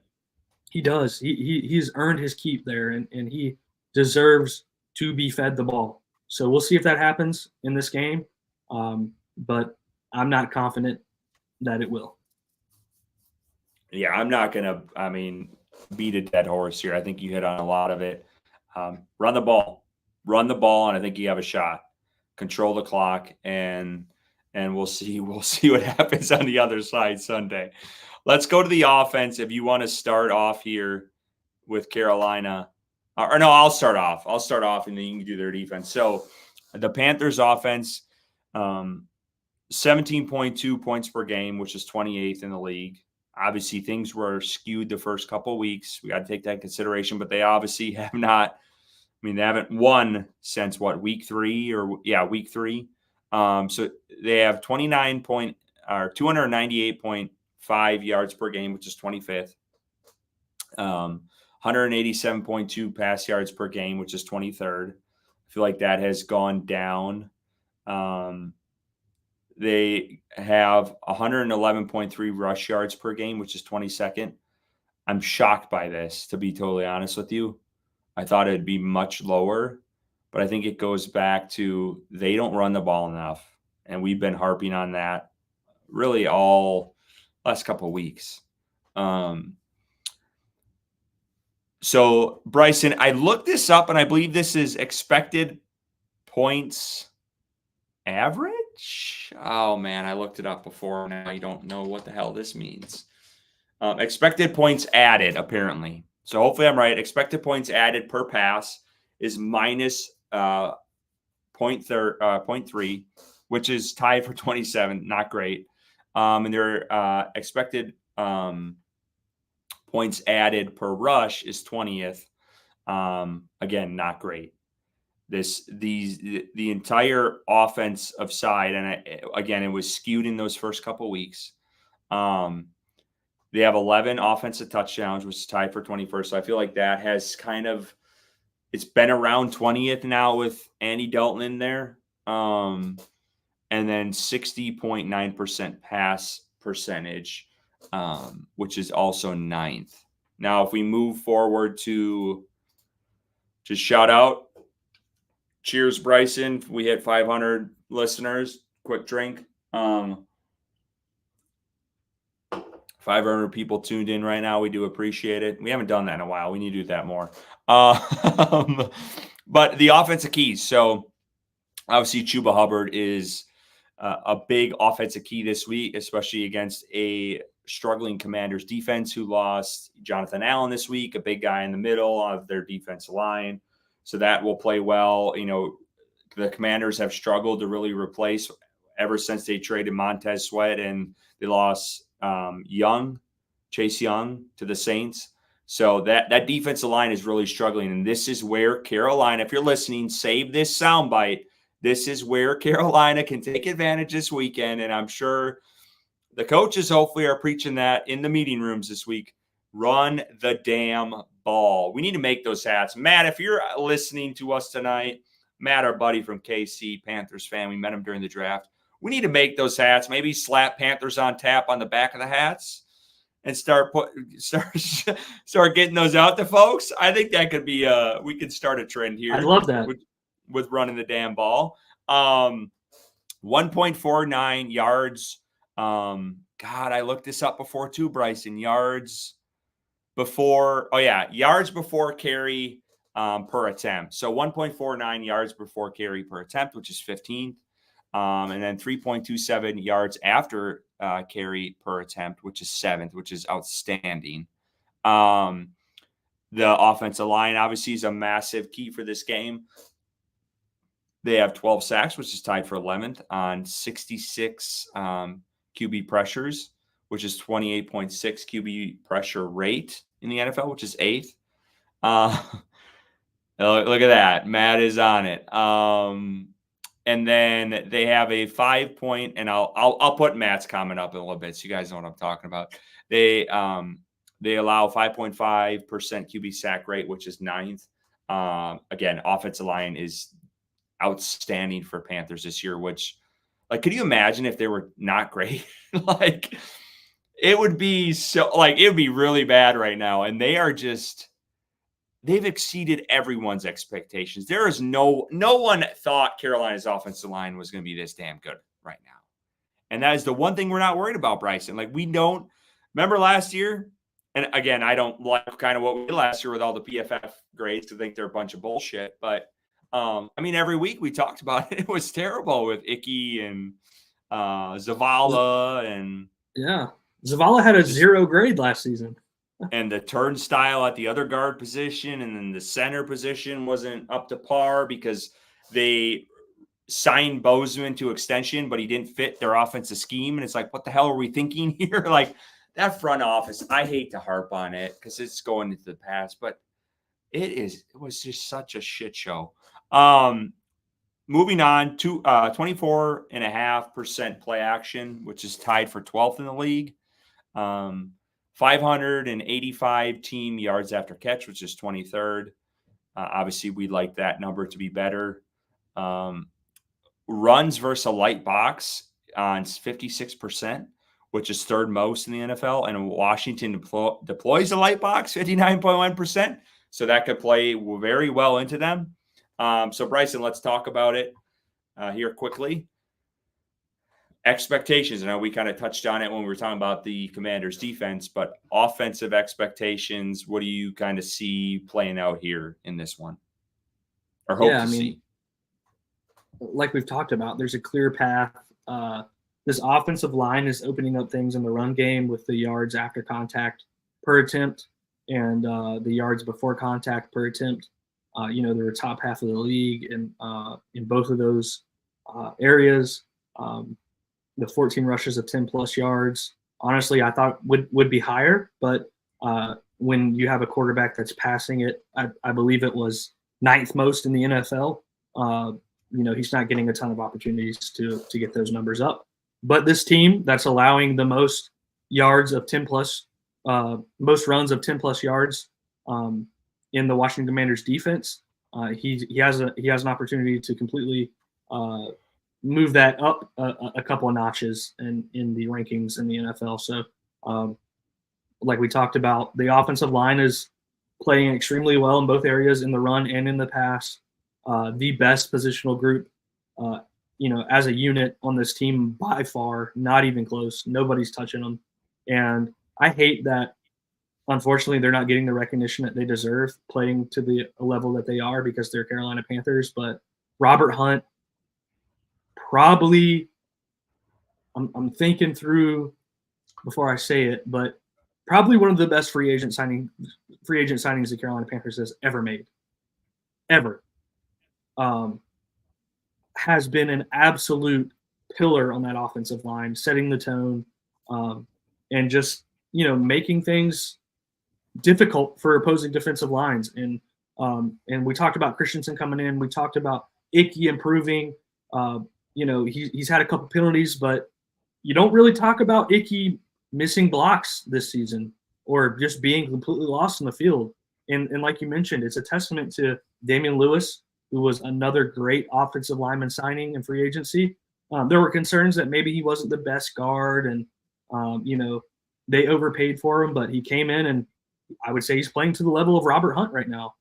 Damian Lewis, who's playing injured, is still one of the better guards in the league to this point. So it sucks that they're not getting the recognition they deserve, but, maybe moving forward they will if this team improves. So overall, clear path to success for Carolina. We'll see if it happens. Doubt it, but if we were calling the plays, we know what we would be doing. Yeah, and as you guys can see with Matt, this is Matt. If you don't follow him, he does have a Twitter account. I believe that's his handle. Yeah, it is. Great dude, by the way. But he is making the hats. It's Run the Damn Ball. You are part of the Rauen Riot tailgate. He might give you one, Matt. I would like one as well. I'm sure Same. That's lock us in for one of those hats. But yeah, a lot of what you said. I mean, I think if Carolina was winning more games, this offensive line would be talked about on the networks because they've been outstanding. And we all see the games last year. They were god-awful. And this is the one spot we're not talking about much. And that's a good thing because they're playing up the center. We always want to slam all the negatives, but this offensive line and this running attack with Chuba Hubbard leading the way has been outstanding this year. And it does not go unnoticed on this show because they have been playing lights out, and it's been great because that's one less thing we have to worry about. Let's go to the defense. Bryson, you want to take things away? Yeah. Of course you give me the defense here. This disgusting, pitiful, piss poor unit. 33.8 points per game, which is 32nd in the league. They are the absolute worst. They are on pace to give up the most points in an NFL season in NFL history. Let that sink in. 379.8 yards per game, which is 29th most in the league. 226.3 passing yards per game, which is 23rd. Not the worst, all right? Probably because teams are running the fucking ball, which is what the Panthers should be doing. 153.5 rushing yards per game. That's 30th in the league. Teams at will can run the ball on this team. We see it week in and week out watching this team on Sundays. 7.5 passing yards per play, 31st in the league. We see that on the third and longs. We see that on pretty much every passing play where, there's not really many passing plays that are going for 2-3 yards versus this defense. They're going for substantial gains. And you see that in that number there. 4.5 rushing yards per play, which is tied 15th, which, not bad, right? Surprising, but not bad. That just means teams are being stubborn with the run against this team, and it's successful because you look at the rushing yards per game, 30th most in the league, and then the per play is 15th. Teams are just running the ball, and they're staying with it, and they're sticking with it. 24 touchdowns allowed, most in the league, concerning, to say the least. And then teams are passing us at 46.8% of the time, which is 31st in the league. So teams just aren't passing as much versus this defense because they don't need to. They're running the ball. They're getting 153 yards per game versus us, and they're winning the games. So, I mean, that's where we're at with this defense. I'm so tired of talking about this fucking defense. But yeah, I'm going to put up the keys, but we're not going to talk about the keys because they don't deserve to be talked about. They suck. It's that simple. They're one of the worst defenses in the NFL right now. And we've been harping on that really all episode. So we're just going to keep that brief. But I wanted to touch on something because we have our bets and our predictions, but I did promise the chat we would talk about trades for a minute. So we're going to kind of break away from this for just a second to talk about it because I want to get to some folks in the chat who have been I kind of posed the question to them, if I can find it now, of what everyone thought about. Oh, here we go. So I asked everyone, obviously the trade deadline's coming up in a couple of weeks. Carolina's not going to be buyers. Breaking news for folks out there. We have 500 plus listening right now. They're not buying. They're awful. They're going to be sellers. So don't expect them to go buy Hassan Reddick. It ain't happening as much as you want it. I'd love it too, but it ain't happening. Who do they think would be dealt at the deadline? So I just want to kind of go through this and then me and you can kind of chat about it. So Dom 34, he thinks Deontay Johnson or Adam Thielen. He said if we don't look at what Chuba could get us also. So he does think Chuba could maybe get dealt. If not, Chuba gets signed to a 3-year deal. JC stay healthy, gets 4 years. Deontay Johnson stays healthy, 4-year deal. So Dom is trying to channel his Brant Tillis here with his contracts. We have Solon Ops 42. He thinks it's time to deal Miles. I would agree. I think we both would agree with that. I like him a lot and want to see him succeed, but it's just not working out. I don't like him a lot. I don't agree with that. I didn't like the signing. Try and get any value for him if there's any. Still a solid leader for Brooks. I would agree with that last part. I do think he adds value there, but I do think he's been in that room. So hopefully he's picked up on some of the things Miles Sanders has been saying, but don't be Miles Sanders. It's that simple. Dom says, yeah, Miles probably go for a 6th rounder or a 7th rounder. So Bryson, would you agree? Do you agree Miles 6th or 7th? His contract is so bad. I would say like a 7th, a 6th or 7th. I think that's kind of fair. I would say 7th for sure. There's not much less you can go for than a 7th. So yeah, 7th would be, obviously what I would expect for Miles. Thielen, I could see getting dealt if he's healthy, going to a contender towards the end of his career, still can produce at a decent level in that slot position, be a reliable target for a quarterback and a team that's, pushing for the playoffs and contention to win it all. I don't agree with Deontay Johnson. I do not want to see them trade Deontay. I want to see them push for a deal to get done in Carolina to keep him around because he's the best receiver we've had since, obviously DJ Moore left, and I think he's on the same level as DJ Moore as a wide receiver in his ability. So you got to keep guys like that around. He's not old. He's still a younger guy, and he's flashed in Carolina. So if he doesn't want to be in Carolina and he makes that known, that's a different story. Then, yeah, you move him to get some compensation before he leaves this offseason because he's not under contract. But if he's willing to stay in Carolina and Carolina doesn't offer him a deal or doesn't pursue that, then that's just mismanagement and not unlike anything we haven't seen in Carolina for the past couple of years. But I think, that's a guy that has proven he has an ability to play at a higher level at that position than what we've had for the past couple of years. And I think you got to keep guys like that around. So I would try to keep Deontay. I think Miles, Thielen, I really don't know who else would be of much value to other teams and value for Carolina to trade away and not keep for the future moving forward. Do I think Bryce could get dealt? Possibly. Not something I would do in Carolina, but if the staff and this front office is done with him and they don't believe in him and the messaging that they've been giving us as fans and pressers isn't true, which we've seen to somewhat be the case with some of the things that they've said, then I think it's a very small possibility Bryce could get dealt. I don't think it's I think it's more likely that he's not, but I think there's a very minute possibility that he is. But other than that, I don't see anyone else that teams are clamoring for Carolina to trade. I do think Deontay is probably the hottest name because he is the best player that's probably possibly available for trade. And wide receiver talent across the league is needed. And I think Deontay, again, plays at that high level. So if they get blown away with an offer and, some team overpays for him, then maybe they deal him. But I hope he stays in Carolina because I like him a lot. Yeah, I put these three names up here because this sounds like out of anyone, they've gotten the most chatter just from national reports I've seen and read about.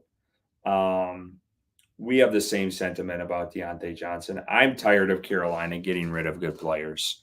I've been on that boat really since I've been a Panthers fan. Keep your good players, sign them to long-term deals, draft, develop, and then supplement with free agency, and you can have a pretty decent team.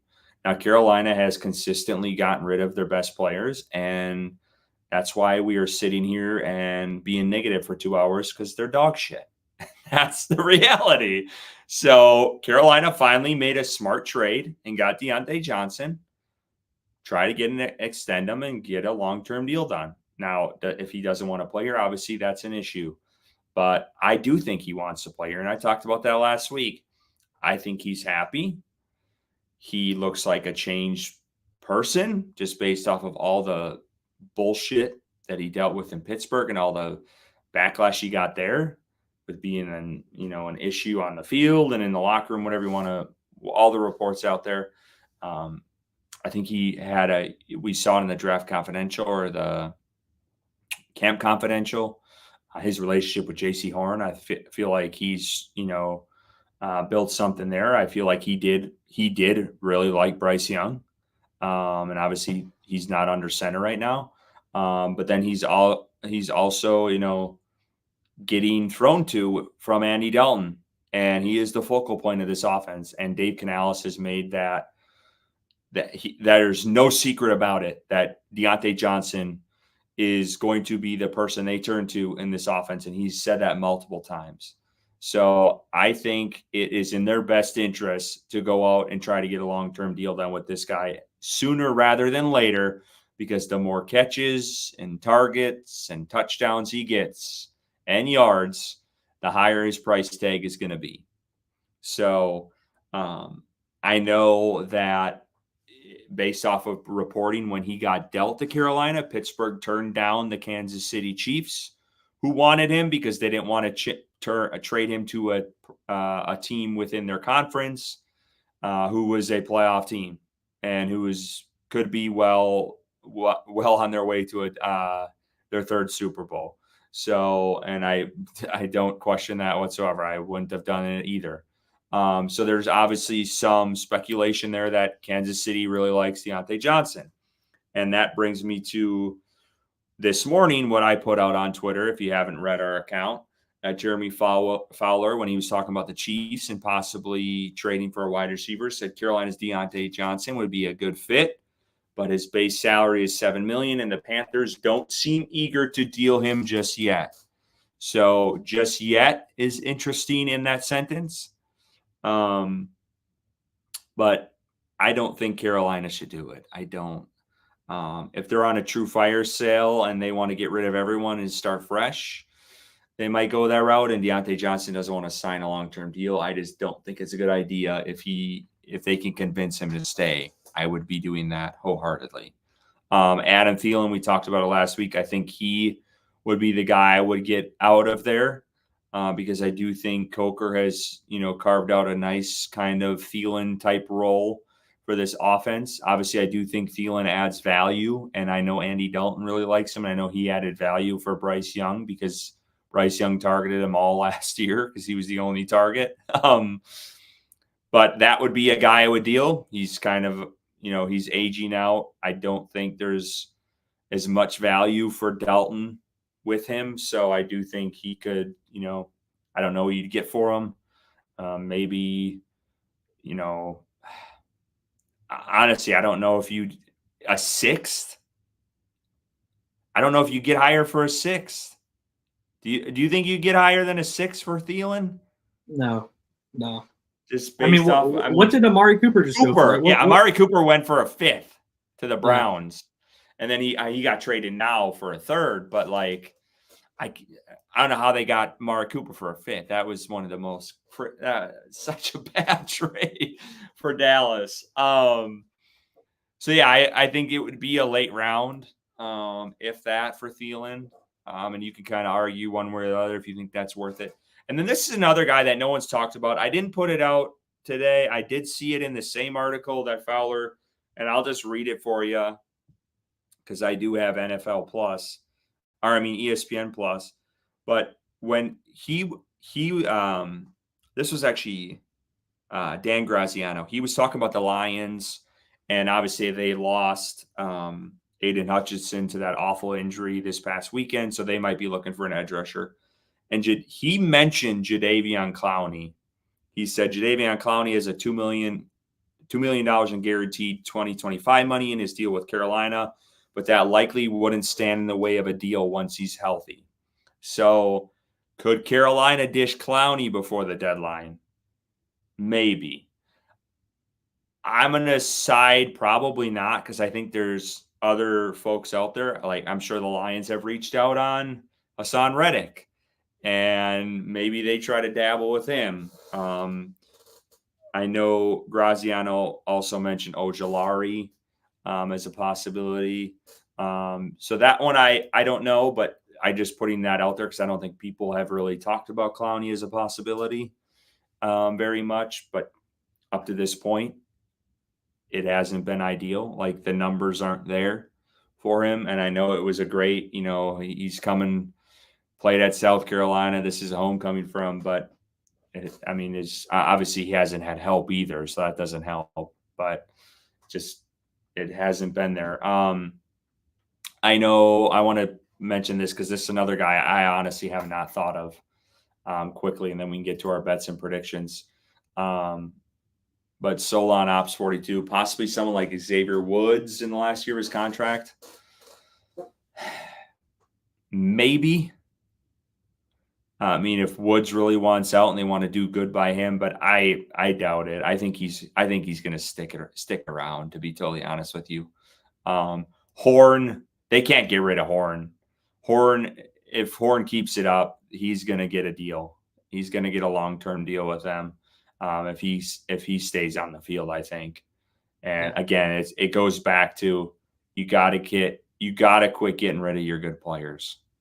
You will never get ahead if you consistently get rid of your first round draft picks. It's not going to happen. It's mathematically, it's not going to happen. If you keep getting rid of, I don't want to go on that. I'm not getting into the past, but you got to keep your good talent around and you got to reward them for that. So Carter asked, would they trade Moton?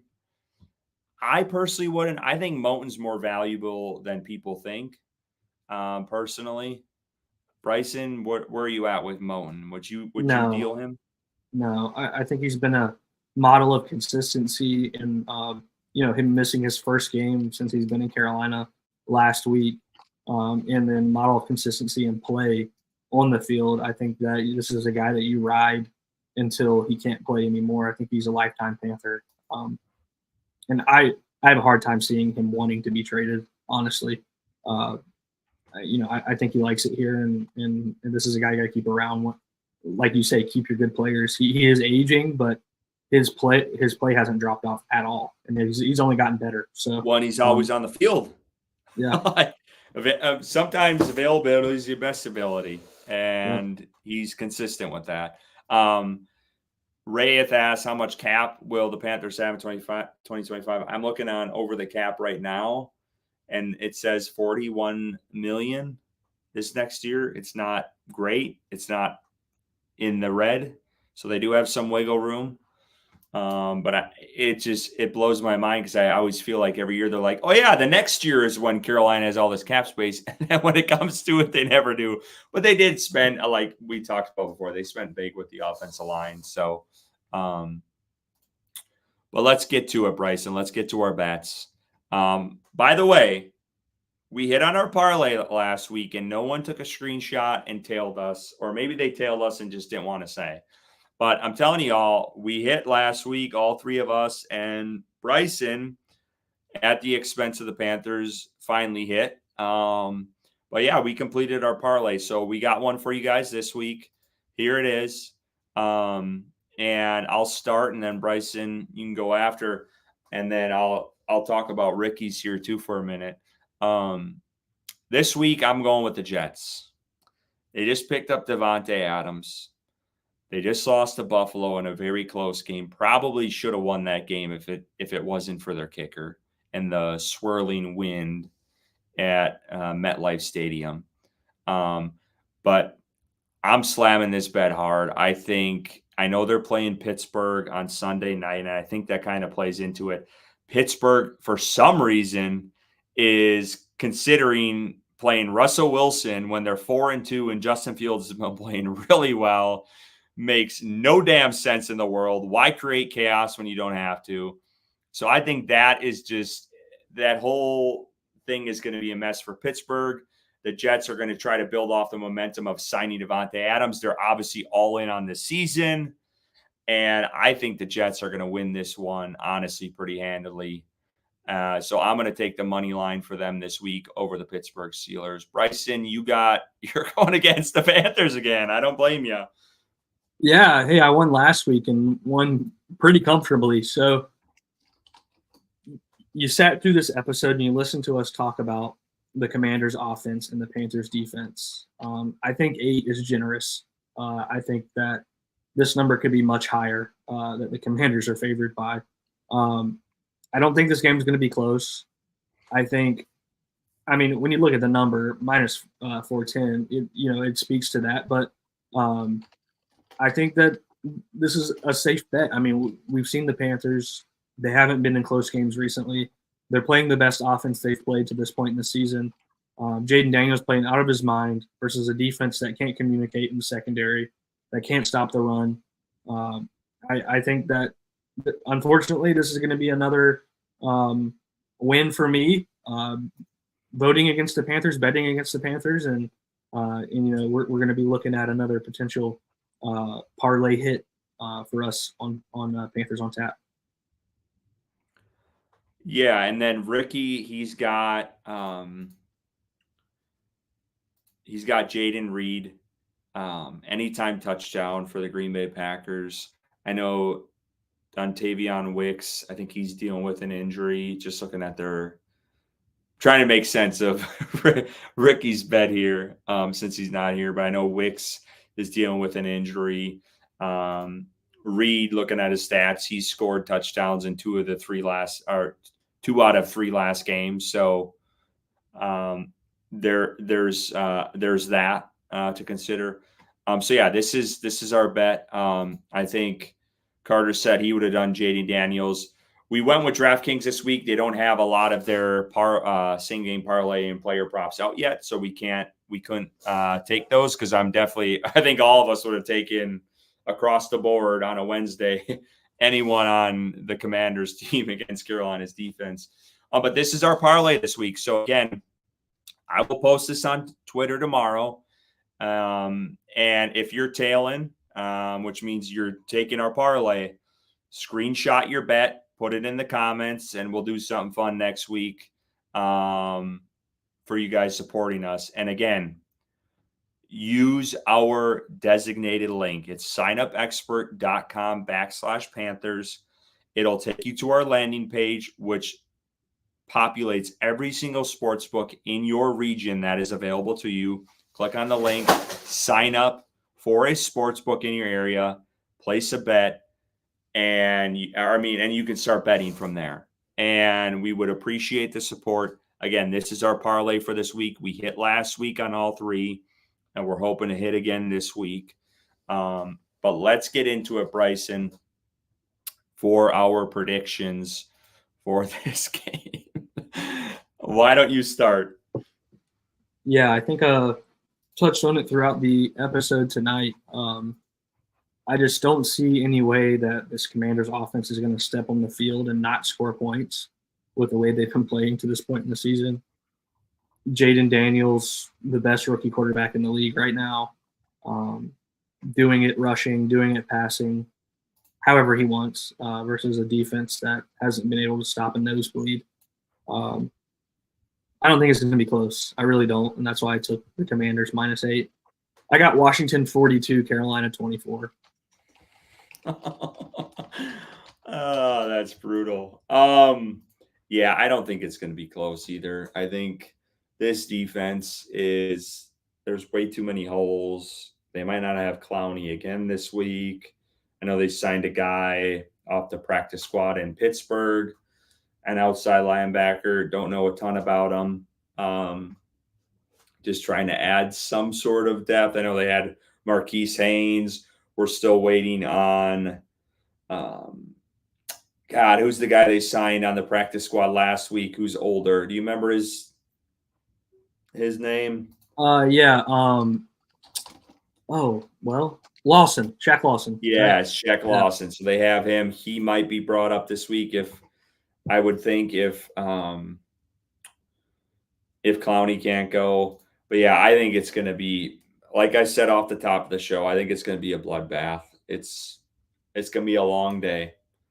What was your score prediction? 42-24. I'll go 45-28. Carolina loses. You still win your bet. And Carter here, he says 40-14 Washington. So, again, I think it's going to be a long day sledding for Carolina. And we'll see you guys on the other side. I think that'll do it for us tonight. I do just want to quickly mention again our giveaway for a second, just in case you just tuned in. We're giving away this very unique gift that you cannot buy it. I cannot find it anywhere online. It's a unique gift. It's a Panthers s'mores kit. Really cool.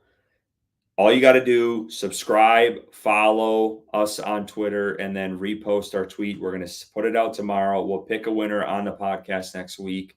Again, custom, as you can see through the pictures, a custom Panthers handle. And then you also have the smokeless little, I don't even know, like heating mechanism. I don't even know, a little fire pit. And yeah, I mean, I think it's a great fall gift because who doesn't like a s'mores in fall? So again, we'll give this away next week. So yeah, take advantage. Carter, you're hating. But take advantage. We'll give this one away. I do think it's cool because again, you don't see this very often. It's not like your typical giveaway. So take advantage of that. We would appreciate it. And because I'm a man of my word, I will also put this up as well for the folks out in Western North Carolina who are still recovering after Hurricane Helene. Again, temperatures have dipped this week. We all, if you're in North Carolina, have felt it. It's cold out there. Please, if you have any sort of change, money, check, whatever it is, to donate to the folks out west. These are all of the organizations that have been verified that you can help out and send them some support and relief because they do need it, and we cannot forget about them. So that will do it for us tonight. Again, Ricky, he's on the mend. He's just had a cold, and hopefully he'll be back next week with us. But we want to thank everyone again for tuning in, and hopefully we get a win this weekend. Probably not, but we will see you guys next week, and keep pounding.